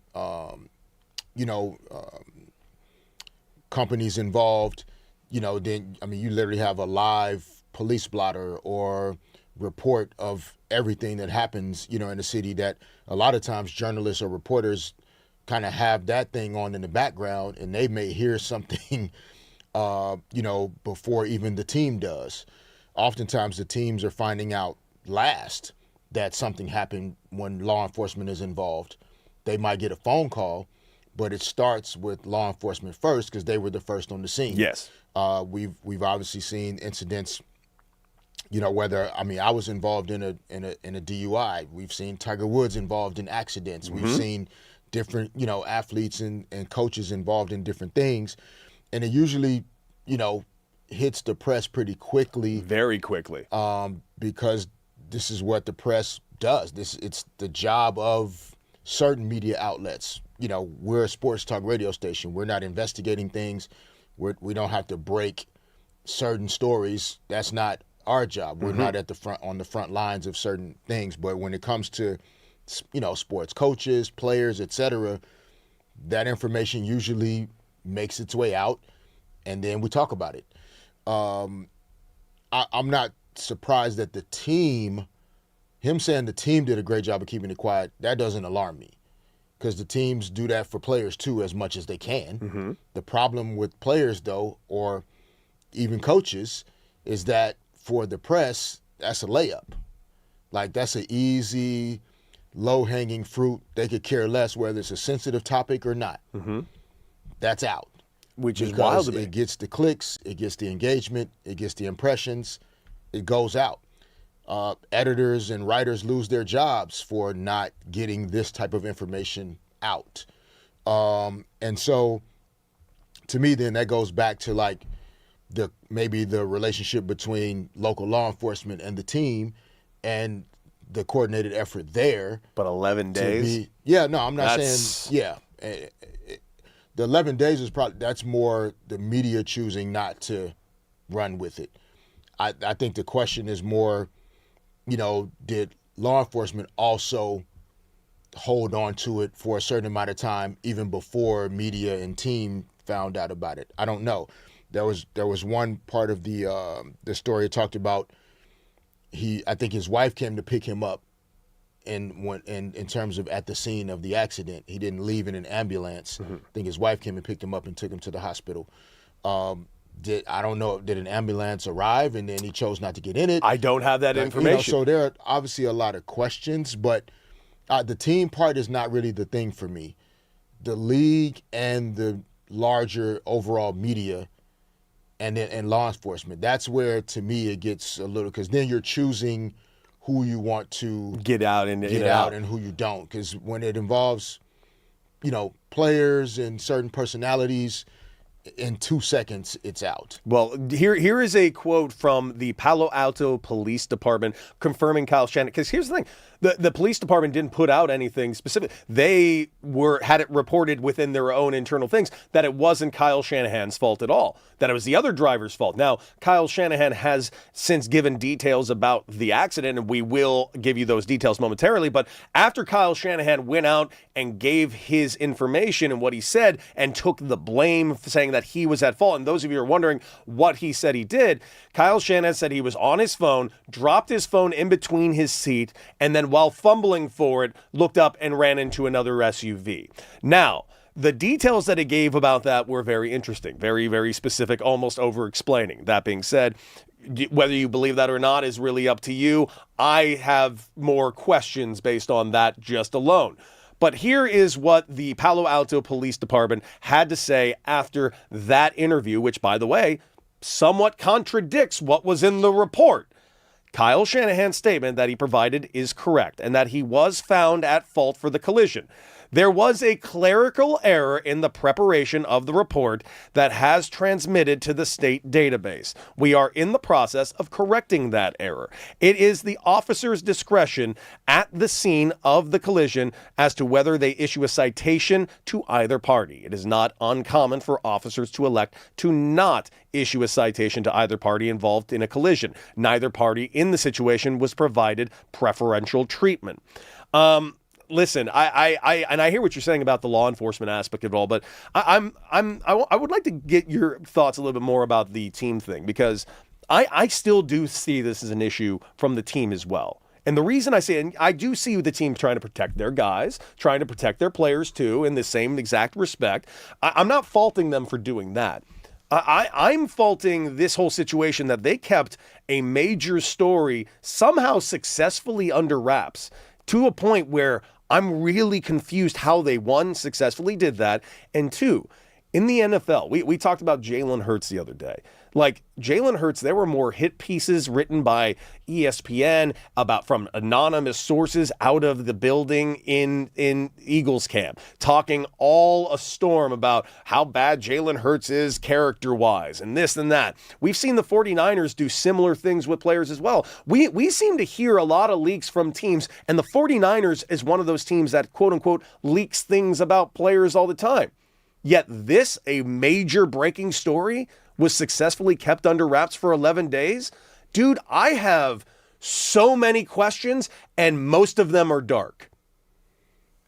Yeah, there are tons of questions. I just think, again, if you're not the bodies that are the investigative bodies that have a responsibility to find out more information, then it's just, we talk about it. We are reporting some of these updated stories, but then from that point I let it go because it's not my job to find out what happened. Mm-hmm. Like, I'm gonna wait for whoever's gonna find out what happened. Someone will to let us know what happened. This is where Pablo Torre comes in, man.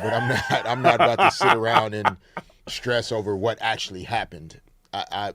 Again, my thoughts from these reports and Kyle Shanahan stepping up and saying it was his fault, it wasn't the other driver's fault, etc. It's more of usually the media is in relationship with law enforcement and the public services agencies. Because that, the part of that relationship is protecting the public. Mm-hmm. So there's always that alignment in, law enforcement sharing certain information with media outlets to make sure that people know, okay, it's safe in this area, it's not safe in this area. This just happened here, this just happened here. And usually that's how sports related, personalities, like the information, something bad happens even at somebody's home, that information ends up out publicly almost immediately because law enforcement and the media are usually in alignment. Mm-hmm. Because they have to report the news accurately together for the most part. Well, in that respect, they're clearly in alignment on this, but for the opposite reason. Yes. And that brings me more questions. That's what I'm saying. Yeah. So Adam Schefter, the 49ers, like those guys are paid literally to protect each other. Yes. And that has happened for generations for athletes and coaches. Mm-hmm. That part doesn't stress me because in some ways these are private businesses. Mm-hmm. That's why my focus goes more to the people that are supposed to be serving the public. I get that. The 49ers do not owe anything technically to the public. Very fair. Other than good football teams, fair pricing, whatever. But the people that are supposed to be serving the public, law enforcement, mm-hmm. certain media outlets, etc., that to me is where the questions start is how did you guys become coordinated in your effort to not want to have this information out? Where did that start? Because normally when they hold back information, it's used under the guise of protection. Mm-hmm. Who's being protected? Because the public's not being protected by this. So someone's got to be being protected by it just based on the information alone. So I don't want to be a conspiracy theorist. I don't want to have these thoughts where I'm getting very cynical about the situation. But I can't help but get there based on the conduct of everybody involved at this point. Yeah, sure. I mean, I don't think anything has happened that doesn't put you in a position where you have more questions in your mind. But, how many segments and how many minutes can you spend on it? It's just okay, there are questions here. And then, again, for us, we move on because we're not the investigative bodies. Mm-hmm. We're not the groups that are going to be spending time trying to find out what's happening. So we're going to report on what the reports are. And yeah, there are questions as to why that gap existed between, when it happened and when we found out about it.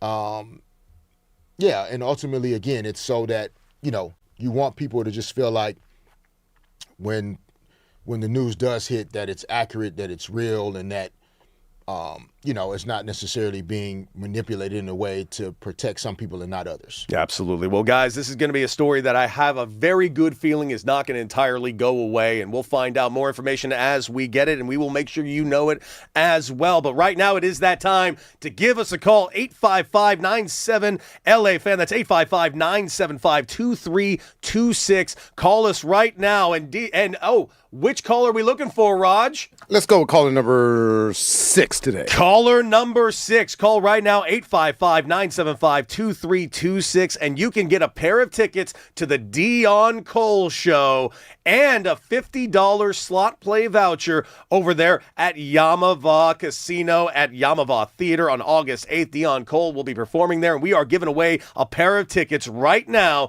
to the Dion Cole Show at Yamava Theater. And, of course, tickets are available at yamava.com. Caller number 6, 855-975-2326 will be the winner. Give us a call and get your hands on a pair of Dion Cole tickets. Literally, and I'm not figuratively, my favorite comedian out of Conan O'Brien. Can't get enough of him, especially when he was a writer for Conan. But guys, coming up, the great Dylan Hernandez joins the show to talk all things Shohei Ohtani, Dodgers, and trade deadline from the California Post. Joins the D-Fish and Decker next on the new 97.1 The Fan, the voice of LA sports.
97.1 The Fan, the voice of LA sports. And, of course, we opened the show talking about all things Dodgers. Of course, dropping the game last night to the Seattle Mariners 7-6 in a barn burner, going back and forth. But it does open up a lot of questions. Also, of course, the news of Shohei Ohtani and where his bicep now is in the mix with the knee injury as well. Although he had himself a great night at the dish at DHing for the Dodgers with a home run leading off and 2 more knocks. But so much to discuss with the Dodgers and Major League Baseball as a whole right now. So who better to join us right now? He covers the Dodgers for the California Post. He is Dylan Hernandez, joining D. Fish and Decker for the first time ever here on the new 97.1 The Fan, the voice of LA sports. Dylan, how you doing, my guy?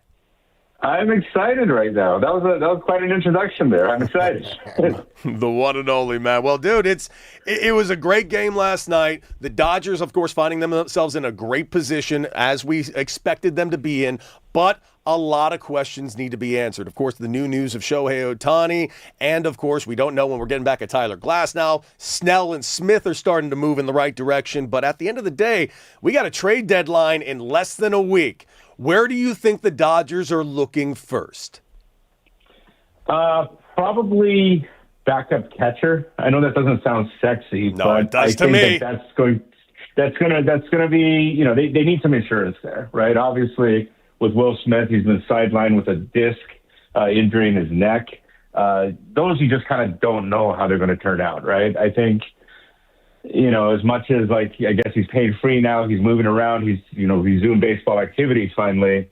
It's still kind of a neck issue. Now, what does kind of make this tricky, obviously, is that like say Rushman of the Orioles, right? Probably the best catcher that could be moved during this deadline.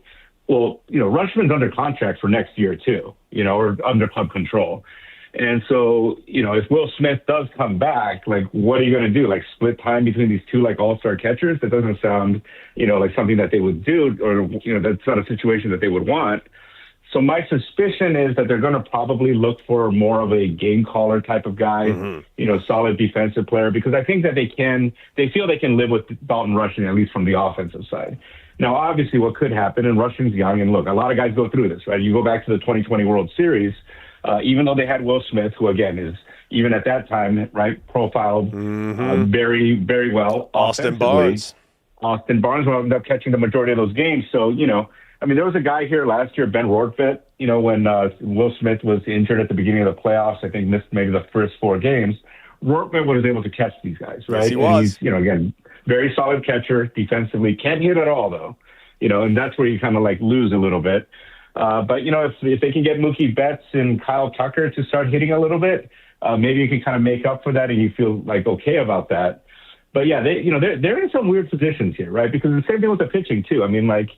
They do think, and I do believe this, just because even privately they've been saying these things, that they expect, right, their full rotation to be back for the postseason. So, we're talking about, Yamamoto, Snell, Ohtani, Glass now. Now, so if you add somebody to that, then you're going to have 5 guys, even 6 if you count a guy like Wroblewski or Sasaki even. And now you're going to have too many arms, right? Not that, now granted, that's one of those first world problems that you talk about. But, is it kind of worth the acquisition cost at that point? And I think also one factor here too is, regarding, the Tarek Skubal thing, and I understand why people are so excited about that. He's arguably the best pitcher in baseball. But, if you go back last year to the postseason, Ohtani pitched on short rest in Game 7 of the World Series. The other 3 guys at some point all pitched in relief, right, during the postseason. And, here you have Skubal, who's, granted, we don't know what the world's going to look like after the new collective bargaining agreement gets signed. But, this is a guy who's walking in, right? He's in his walk year.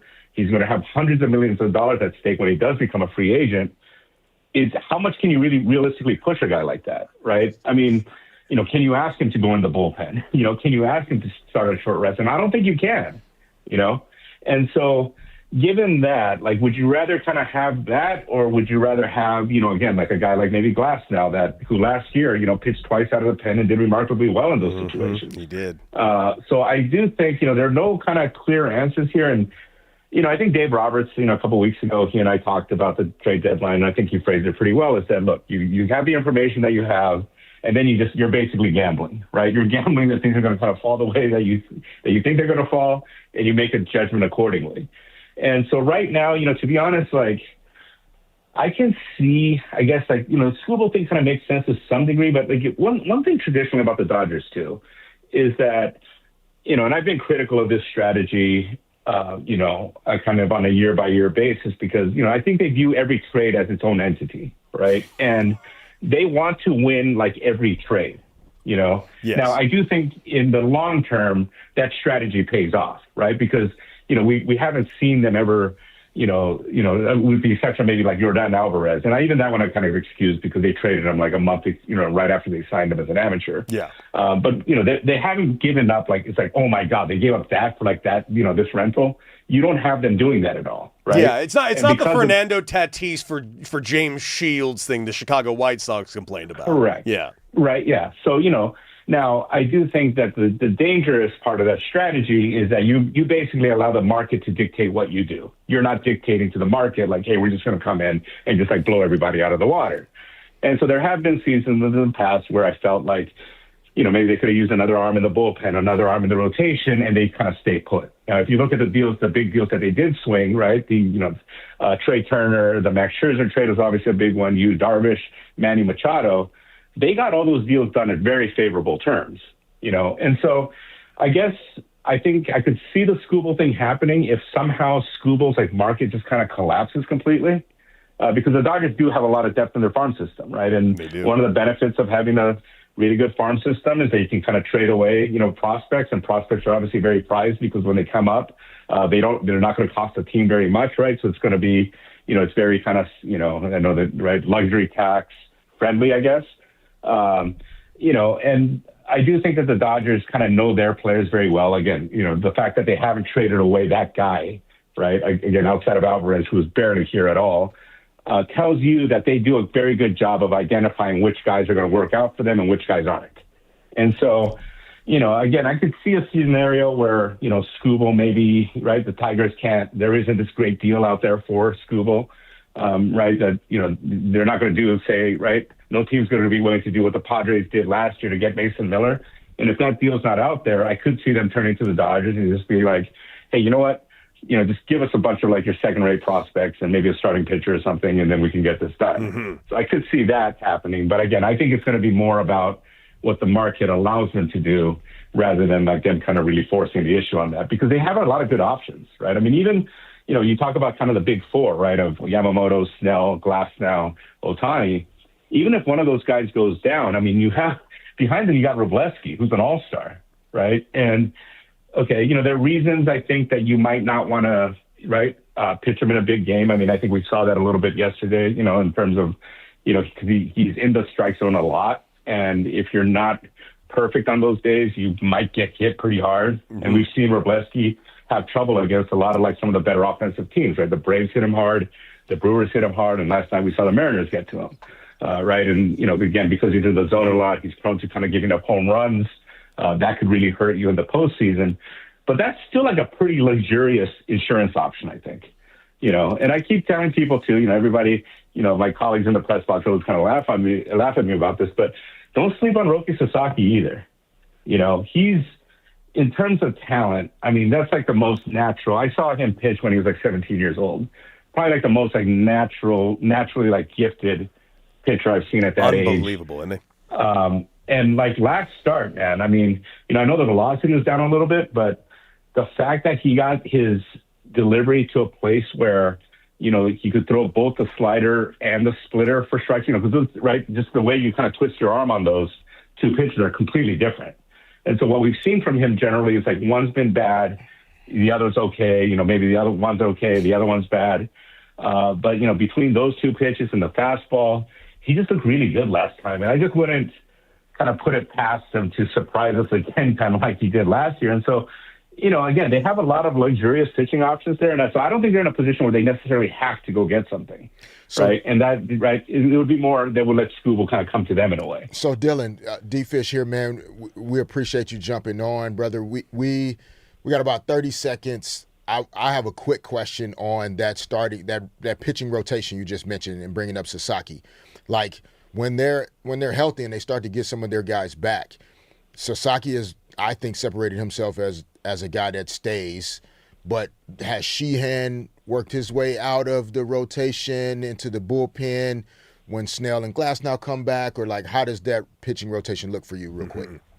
Yeah, I think Sheehan's probably the first one out. Lauer will be second. And then, again, if there's any more guys that are added, it's going to come down to Wroblewski, Sasaki. What I kind of envision in the postseason, actually, is maybe Sasaki starts the game as kind of a glorified opener, go 2-3 innings, and then they would have, like, Wroblewski come in to take down a bulk of the innings, maybe 3 or 4. I like it. I like it. And by the way, my favorite thing that Dylan has even said was right out the gate. What name have I been saying for weeks? Ben Rortvat.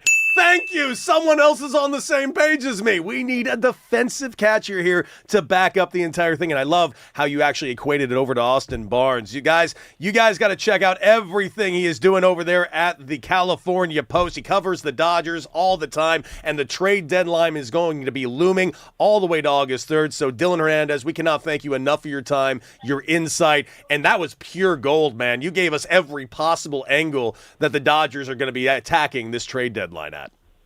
Hey, thanks so much for having me on, guys. Absolutely. The great Dylan Hernandez. Check out all his work at the California Post. And guys, coming up, there's someone stealing the show at Rams camp. Absolutely stealing the show.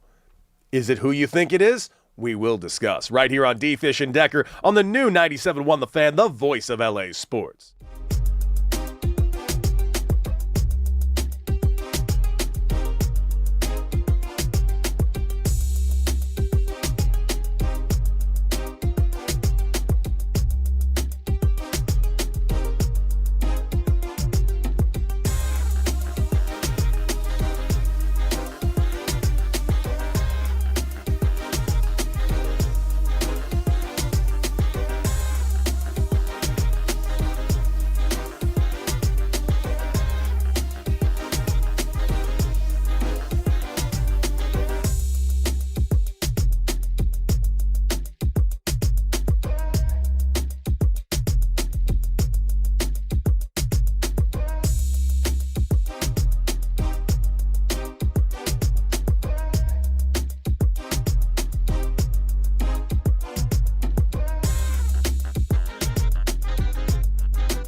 On the new 97.1 The Fan, the voice of LA sports, the one and only legendary Derek Fisher, myself, Cody Decker. We got Aaron making us sound good. We got Crash making us look good on YouTube at The Fan LA.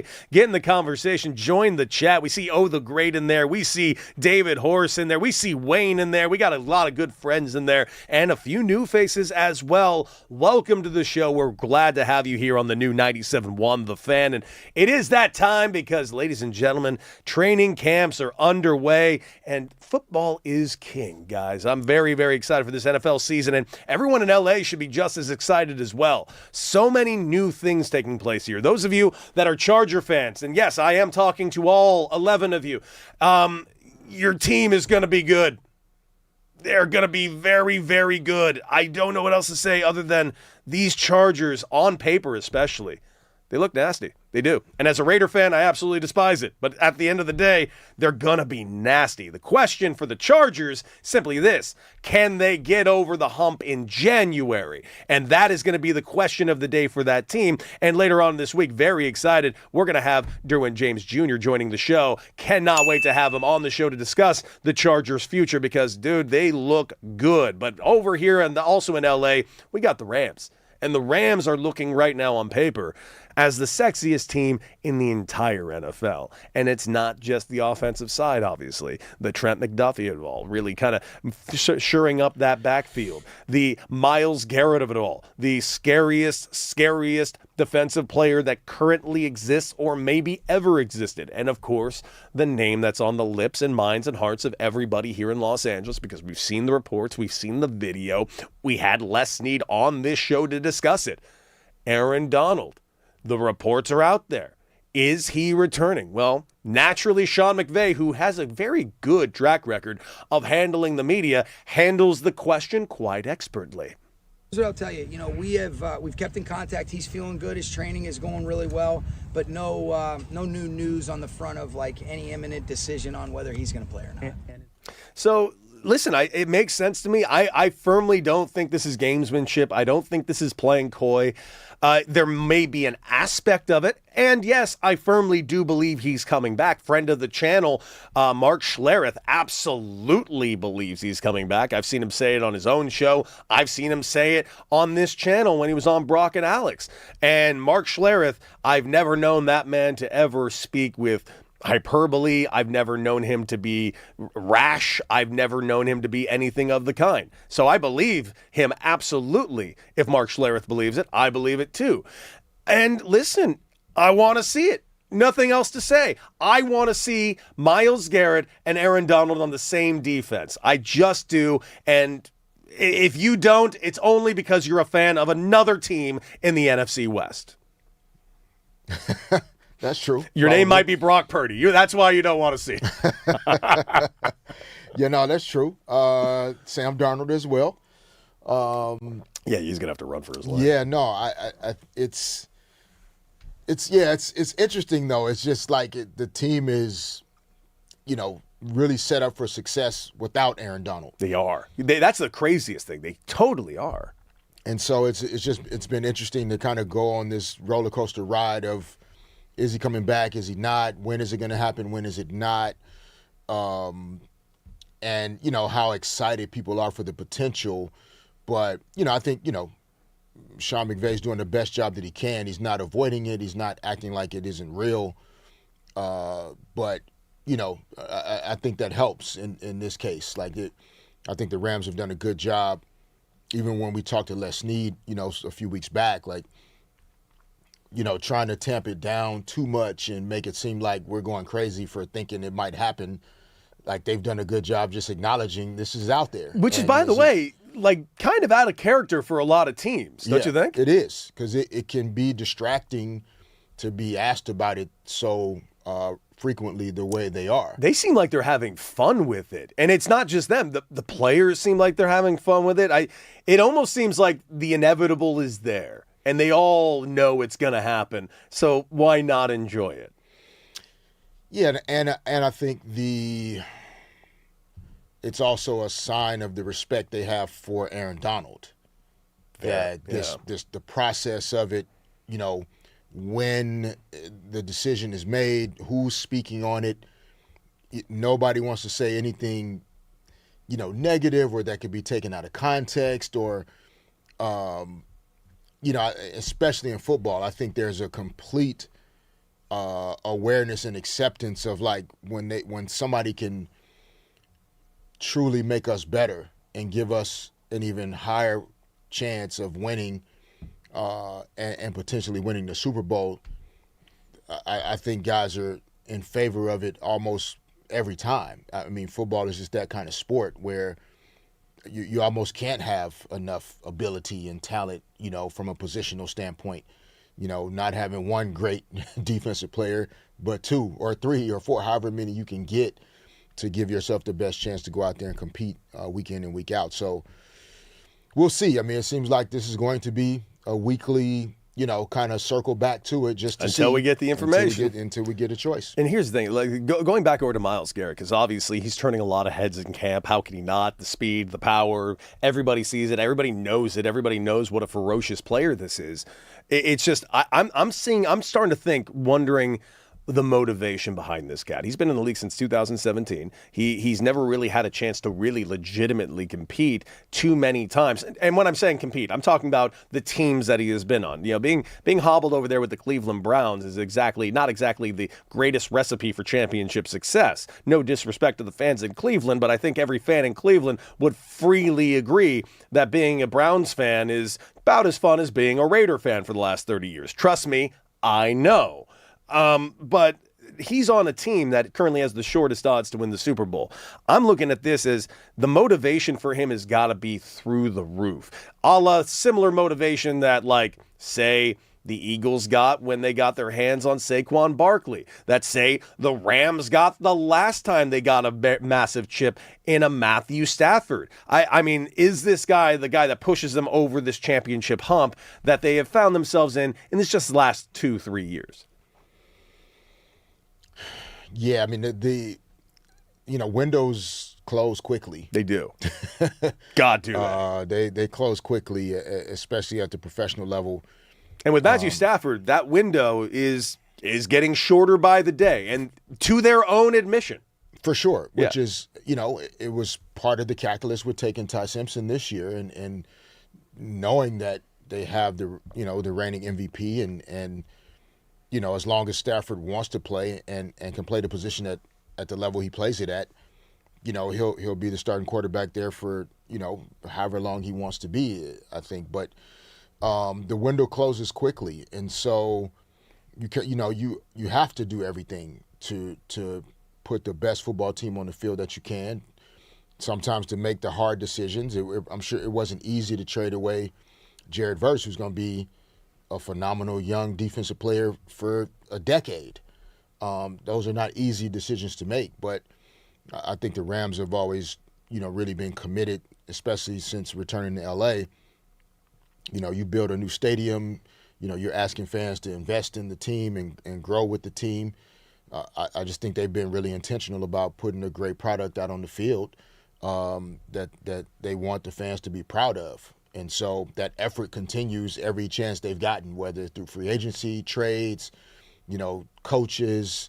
They've tried to do everything possible. They really have. To be as successful as they can be. And so I think, we all appreciate that process and that approach. No, completely. And I want to reiterate that because here's the thing about the Rams that they had to pull off. Similar thing that the Chargers, I think, had to pull off, and they're still trying to pull off. Similar thing that the Raiders are still trying to pull off in Vegas. Because, listen, the Raiders, I would say, still have a bigger fan base here in Los Angeles than they even do still in Vegas. And, of course, the Chargers coming here from San Diego, this is a area fan base that didn't have a huge Charger fan base. So, like, they had a lot of work to do when they got here. And the Rams, I think, also had a lot of work to do as well because, leaving for 20 plus 30 years and then coming back to your old post, you have 2 new generations of fans that have been spending their entire lives rooting for other teams. So moving to a city like Los Angeles, which also has 10 million people that aren't from here, and being able to successfully build the fan base the way that they have been doing, It's taken them to do things that they've done to pull that off because their commitment to victory and to championships, I don't think there's a single person that would ever question the commitment to the Rams when it comes to winning. Yeah, I don't know anybody that could or would and win the argument at least. Right. I mean, I'm sure there are many people that would maybe try. And some people may say they've leveraged the future by taking that approach, and sometimes that's true. If you don't have a litany of first round picks into the next decade, you don't have where they ranked worst in the league at under 25 talent in terms of age on the roster of guys that are 25 and under that are impact players, I guess. And so yeah, you could say the Rams maybe they don't have a long-term plan per se, but I think the long-term plan is to just figure out ways to win. That's basically the plan. Yeah. And then they're not then sitting back and hoping they win. They're like being intentional about, I think in particular, starting with, the front office and the coaching staff, like finding two guys that are aligned in how they approach the game and think about winning with Les Snead and Sean McVay. It's like that partnership and that duo. You can almost kind of trust the football decisions from there in terms of roster construction, offensive philosophy, the style of defense we need to best play in order to maximize the talent we have on the defensive side of the ball. So, yeah, obviously we're all hopeful that the Rams are in the Super Bowl here in LA in 2027. I would love to see it. But by the way, Myles Garrett not the only one that looks really good. Matthew Stafford turning some heads yesterday. Here's a little bit of Matthew Stafford yesterday at training camp. Yeah, I think it definitely, it definitely morphs as you get a little bit older. I remember being really young and just trying to figure it out, get my footing in this league and find a way to be successful and make sure that I'm executing all the plays correctly and doing all those kind of things. And now I'm in that point where I'm trying to make sure that, I want to do my job as good as I possibly can. I want to continue to try to play at a high level, but I want to elevate the guys around me too, right? I want to help our defense. I want to help our offense and try to push our team. And the fun thing for me is, I look around and there's so many guys doing the same thing, right? Like, I'm doing my best. If everybody does our best, we're going to continue to make each other better, and that's the goal. Listen, this Rams team is primed for another massive run. The odds are there. The talent is there. And clearly the mentality and the vibe is there, D-Fish. So looking very, very forward to keeping everybody updated when it comes to training camps. And, of course, keep you updated on any news on Aaron Donald going forward. But the Rams looking good. The Chargers looking good. And, frankly, the Raiders even looking kind of good entering training camp. This is going to be a fun season. Looking better. Looking better. Better than they were. Okay. I'll take it. All right, guys. Coming up, Bill Reiter of D-Mac and Reiter joins the show right here on D. Fish and Decker on the new 97.1 The Fan, the voice of LA sports.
Decker right here on the new 97.1 The Fan, the voice of LA sports. Of course, the legendary Derek Fisher, myself, Cody Decker, and all of you. You can check us out live right now on YouTube at The Fan LA. And of course, if you're driving around in your LA commute, you can take us anywhere on the go, wherever you go with the Odyssey app. And of course, listen, we've had a long week and a half here, not just on D. Fish and Decker, but not just on the new 97.1 The Fan, but in the sports landscape and world, because, ladies and gentlemen, LeBron James finally made his decision, and his decision did not sit well with everyone. Now, it did sit quite well with me, D-Fish, because I really liked the move. I really liked the decision he made, but it definitely left some people unhappy. Oh, wow. One of those people Oh, wow. It's all happening. being Bill Reiter of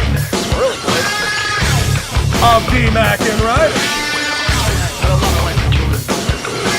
As he very easily and with smoothly walks into the show to his Stone Cold Steve Austin music. What's up, Derek? What's up, Cody? Hi. What up, my brother? What's up, buddy? How you doing, dude? How you I'm doing? doing good now, man. How we doing? Get this thing working. Well, apparently there's some dissension on the channel because there is some disagreement specifically around the name of LeBron James. And you on D-Mac and Ryder, you guys were kind of going in quite heavily on the idea of basically the disrespect, specifically on LeBron's part, to the people of Los Angeles. So, Mr. Ryder, you have the floor. Let's hear your thoughts. I thought Derek was going to go after me. I saw the poll. I voted. What was it? Like, should Derek go after Bill? I will read the poll right now. I voted yes. We actually have yet to announce this poll, Oh, but sorry. there is a brand new poll currently on YouTube at The Fan LA. Should Fisher take it easy on Bill Reiter when he comes to the studio? Don't do it. Yes or no? It's exciting. Where is this poll? It is currently at It's in The my Fan heart, LA. man. It's in my heart. So what are we doing here? We're like, what the big argument is whether or not LeBron James is a mercenary, which is, well, you kind of agreed with that. No, You I kinda- agree with that assessment. The idea of him being a mercenary is very, very All right, realistic. here's my thing. We can have a conversation about whether or not there should be, I think we disagree, a expectation of love and loyalty from athletes who are sort of employees and brands to cities.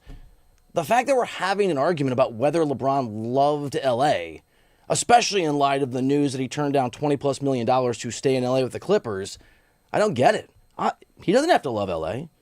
He doesn't have to feel about this city the way that I do and you two should doing the show. But I don't understand. I'm assuming you do.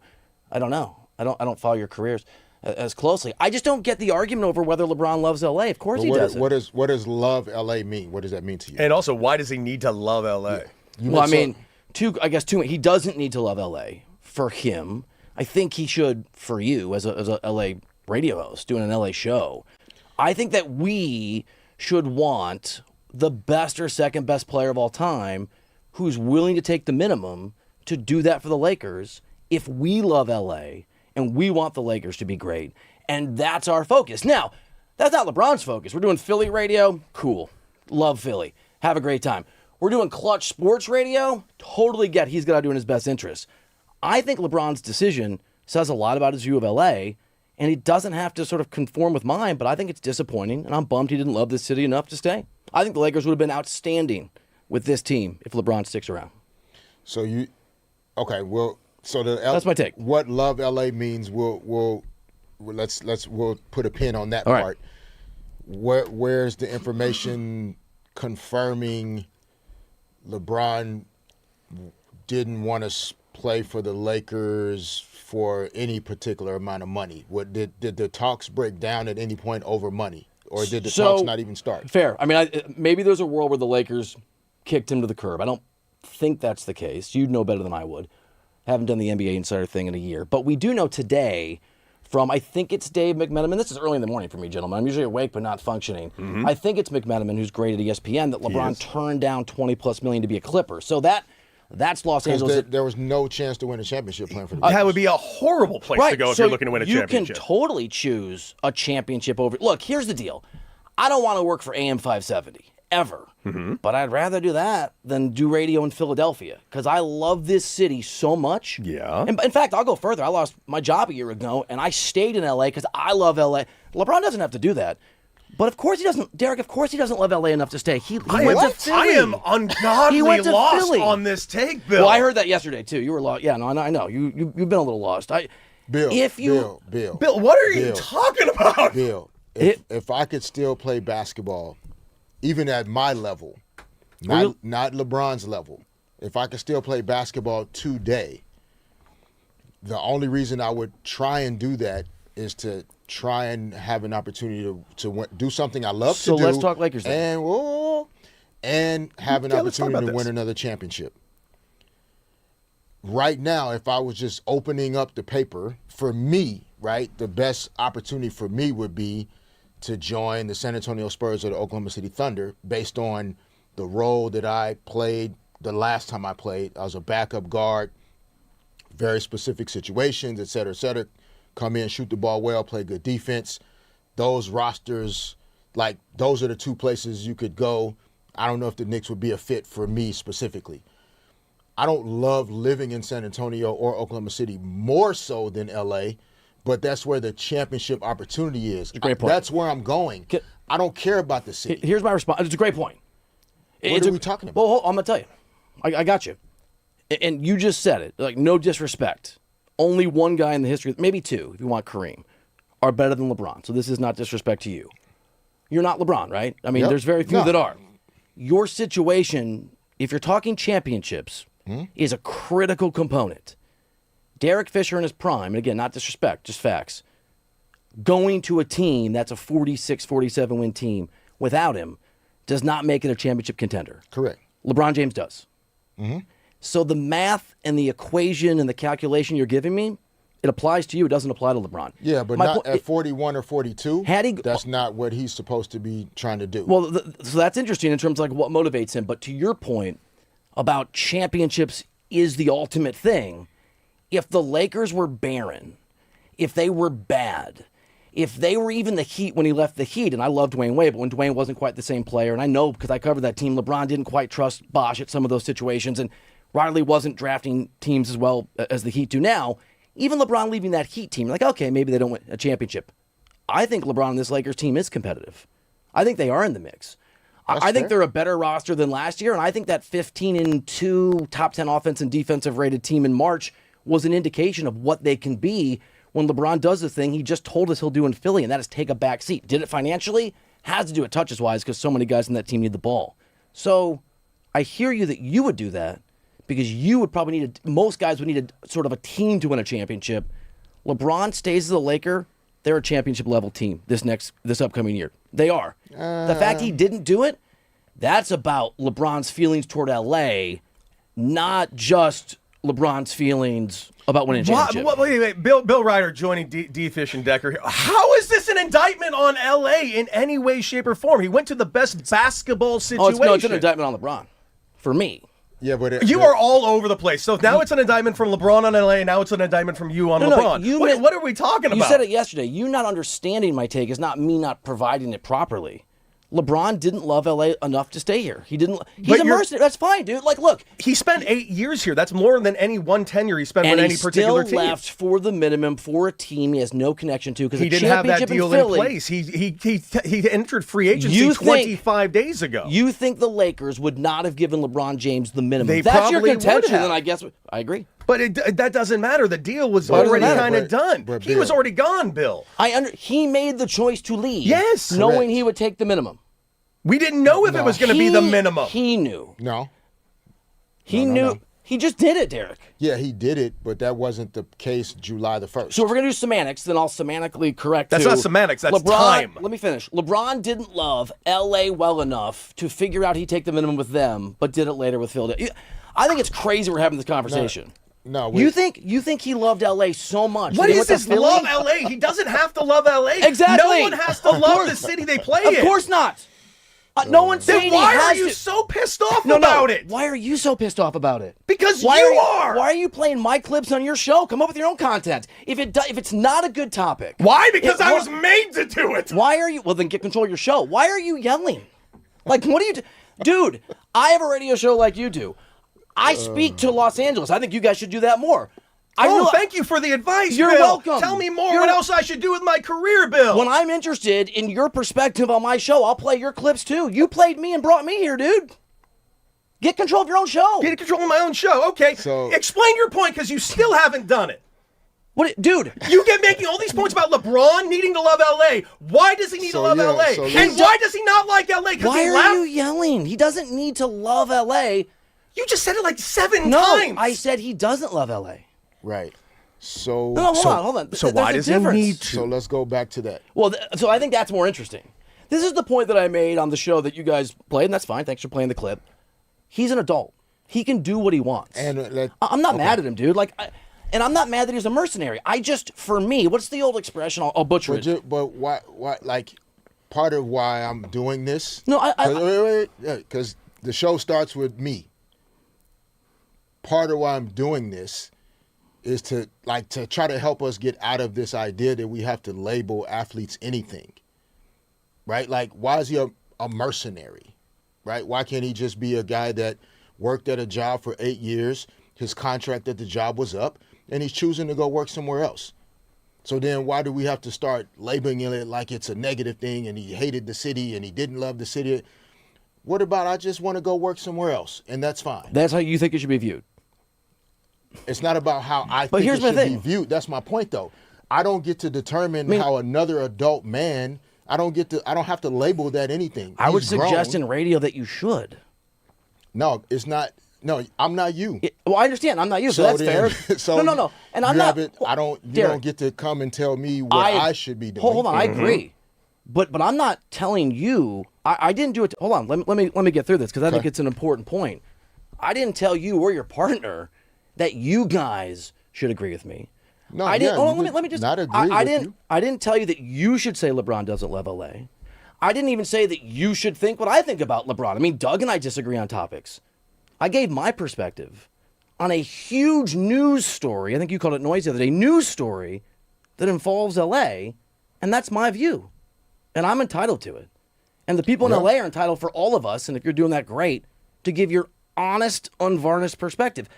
I think I'm right, or I wouldn't say it, but you guys are taking exception with my opinion.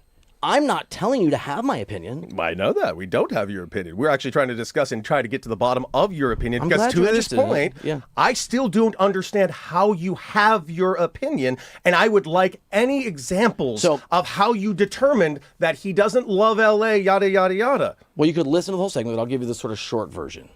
In my view, Cody, if he loved LA, he'd still be in LA.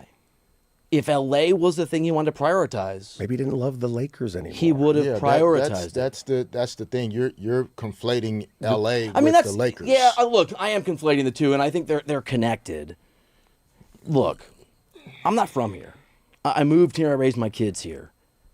It's my personal thing that I'm never going to leave here, right? And I've turned down professional opportunities. I'm not LeBron James. He doesn't have to see the world the way that I do. And maybe this is where I'm wrong, and this is the conversation I think is more interesting, is what, if anything, and maybe the answer is nothing, is owed from an athlete, especially one like LeBron, to a city. Because this is real, and you know this in a way that he and I haven't lived, even though if we know it. People, strangers, love you, and love Derek Fisher. And again, LeBron's a whole other level. And I do have a slight understanding of that, and you guys do too. When you are a radio host, if you do it well or if you do it badly, like an athlete, you make a connection with that city. Mm-hmm. People think they know you and they think they are a part of your life. I've got friends, some I've never met, who for whatever reason were fans of the show that I did for this company nationally. I've got people who fit that description for the show I did in LA 10 years ago. There's no legal requirement for me to respect or love the cities I work in. There's no binding agreement. But I do feel like a very real connection to Los Angeles that, at least in part for me, is because doing radio here, you connect in a way you don't just walking down the street buying groceries. I don't need every radio host to do that. Maybe one of you guys will get offered an amazing job in New York City, and that's better for your career. I'm not telling you what to do with your career. Go do it. For me, LA comes first, and it's intertwined with what I do professionally. That's how I got here, and I love it here. I love this city in a way that I've never loved a city in my life. I lived in New York and Chicago, Miami, whatever. So that is a thing that I thought or assumed when LeBron and I got along, and knew each other a little, that LeBron felt about Los Angeles. He doesn't have to. Look, I loved living in New York. I don't love New York. I'm not mad at New York. It's just so part of my perspective is, wow, LeBron's view of LA is not my view of LA. And LeBron's sort of view of LA and willingness to just go to Philly is like my view of a lot of cities I've lived in, that I was like, thank you for the professional excellence and help and sort of lift, and I'm out of here. I'm not mad about it. I just think it's what it is. So that answers your question. Why? That makes sense? Not entirely, but I get it. Oh, I'm good. not saying it necessarily like makes sense, because again, I think it's like a love or not love for LA thing when it's really about the basketball part. I don't think it's about the city. So if it was about the city, he would have just gone back to Cleveland. Well, here's where the basketball we disagree. That's the city where he's from. I think he could have stayed with the Lakers, and I think he could have won with the Lakers. So Bill, stop saying that. Why? Why can't I say that? Because no, you can say it, but what I'm saying, almost everybody else in the world clearly knows Oklahoma City and San Antonio run the Western Conference. You're not getting through them. I mean, so like fair. So then there's also another reason why you didn't choose a Western Conference team. So then again, it comes like what you weigh on the scales if you're LeBron, and I'm not mad at LeBron, Cody, for making his decision. Okay. I just think his decision, I thought the weights would be heavily favored toward loving this city, and they weren't, and that's fine. Okay, but here's my issue with your developed take. Here's my issue with your developed take. You've just made so many examples of yourself, and they're fair. You love LA, and you should love LA. I love LA. D-Fish loves LA. I'm born and raised here. I've worked all over the country as well. I was thrilled to come back to LA. I was fired up to do it. That being said, you conflating your LA experience with LeBron James's experience at anything in LA is insane. If you don't pull from your own life, and if you can't distinguish but your own life compared to LeBron James' life, and that's not a knock on you. I could never make the comparison to LeBron James' life either. Look, dude, you can understand what it's like to be a father if you're a father, even if you're a father as someone who's not LeBron. LeBron's a great, and again, I'm just not here to talk about LeBron's personal life. LeBron's a great dad. Like, people think I hate LeBron because I criticize LeBron. I like LeBron because LeBron's a good human. Mm-hmm. Now, do I like the way that Clutch Sports runs the NBA coverage? And I'm not saying you guys, I don't think you guys are rep by Clutch, but the way that they do. I mean, I can speak to that. I don't. Do I like the way that LeBron has treated me when he's known things I've reported are accurate? I don't. But it's kind of like The Wire. It's all in the game. I like LeBron, but dude, of course I can compare myself to LeBron James. I can relate to him as a father. Just that sentence alone. I can relate to him as a human being. I mean, like, the thing about sports that I love, and maybe you don't have this connection because you were a baseball player, the thing that your audience, I think, is attracted to about sports isn't that you are a god on a mountain that they can't relate to. Mm-hmm. It's that when you did what you did and you inspired people and you hit shots, and frankly, Derek, when you miss shots, we're like, oh man, that, Cody, relates to my life. I remember this failure. I remember this success. I feel inspired. Right. The reason we love sports is not because these guys are untouchable, Cody. 100% agree. It's because it makes you feel alive and it connects to your human experience. So if you don't understand that, then you're right. We can't have a conversation about how my experience and LeBron's experience as human beings in LA have corollaries. 100% agree with that. That's part of why I feel like we sometimes get it wrong with how we talk about athletes, right? Because that relatability as a father, as a human being, I'm not calling a radio talk show host, a podcast creator, influencer, a CEO. I'm not calling them a mercenary. If they work in one city for 8 years, absolutely love it. Oh, I would. Help build the company into one of the most successful companies in the world. And then they decide, you know what? There are other opportunities, or I feel like my time here is just we've accomplished a lot of great things, but maybe we've plateaued. Maybe I've plateaued. Maybe I just need to change of scenery professionally or personally, whatever it is. I just want new challenges. I'm going to go and work for this outlet. I'm going to go and live in London now and build this company in this way. Like, we don't call those people names as though they wronged us. So could I? It's a great point. We respect their choice as humans, as fathers, as providers. It's a great call. And then we move on. And we know sports is different. But I don't think we're paid to talk about it. I don't think mercenary is a negative. So that's where I don't. You may not. You don't think that. I think it's the tone and the way you're using the word, which is why we have the poll. which is what created the hamster wheel of everybody's I energy just around think it's the pole. the most clear. But we're not saying that part is wrong. What we're saying is to focus on clarifying mercenary and love. But because the choices that, based on the sound, the clip, the choices were mercenary or he hated L.A. Well, I think it's both. Well, I never said hated. I never said hated. That's not true. That's inaccurate. Okay. So now you haven't accurately described my perspective, which I know you get mad at when I would do that if I was writing about you back in the day. Doesn't love L.A. Okay. Not hated. I don't Doesn't think he love hates L.A. or a mercenary. Those are the only two options that people were providing. Well, I mean, dude, it's a 20-minute clip, so if you watch the aggregated version, look, I stand by both of those things. Yeah. But if you are asking me for nuance, I am asking you to listen to the nuance that I gave on your radio station on my show when it happened. So I would respond with that. There's an absolutely nuanced perspective, and Cody, you too. If you still can't grasp what I said, go listen to the 20-minute segment. I promise the explanation's in there. But you make a really interesting point. We're gonna have different philosophies as radio hosts. We're gonna have different philosophies as human beings. You guys obviously take exception with my approach. Totally reasonable. I think you guys are too easy on people. I listen to your show every single day. And that doesn't make me right. It's just my view. You think I'm too aggressive in my language of mercenary, didn't love L.A., I frankly think you guys should be more candid. And I don't know you, so maybe you say you don't. I'm not. So now we're making judgments about each other as radio hosts. That's fine. No, really, you did it 4 times on this show already since you've been here. I'll do it a fifth. Nobody's I know. Judging you as a radio host. But you can. You can. Yeah, but that's fine. I'm not because I'm not you. I'm not judging a person that I don't walk in their shoes. I don't know what their life is like. But in this job, the job is to talk about other people. Not judge. I think it is. We can talk. No, it's not. Dude, It's not. We're evaluating and assessing what they did or didn't do. Respectfully, just disagree philosophically. We're not judging it. Listen, I know that this is not everyone's favorite argument, but former professional athlete and a guy at his caliber, I was a professional athlete. We have a very specific, unique perspective that a lot of people in this industry. No.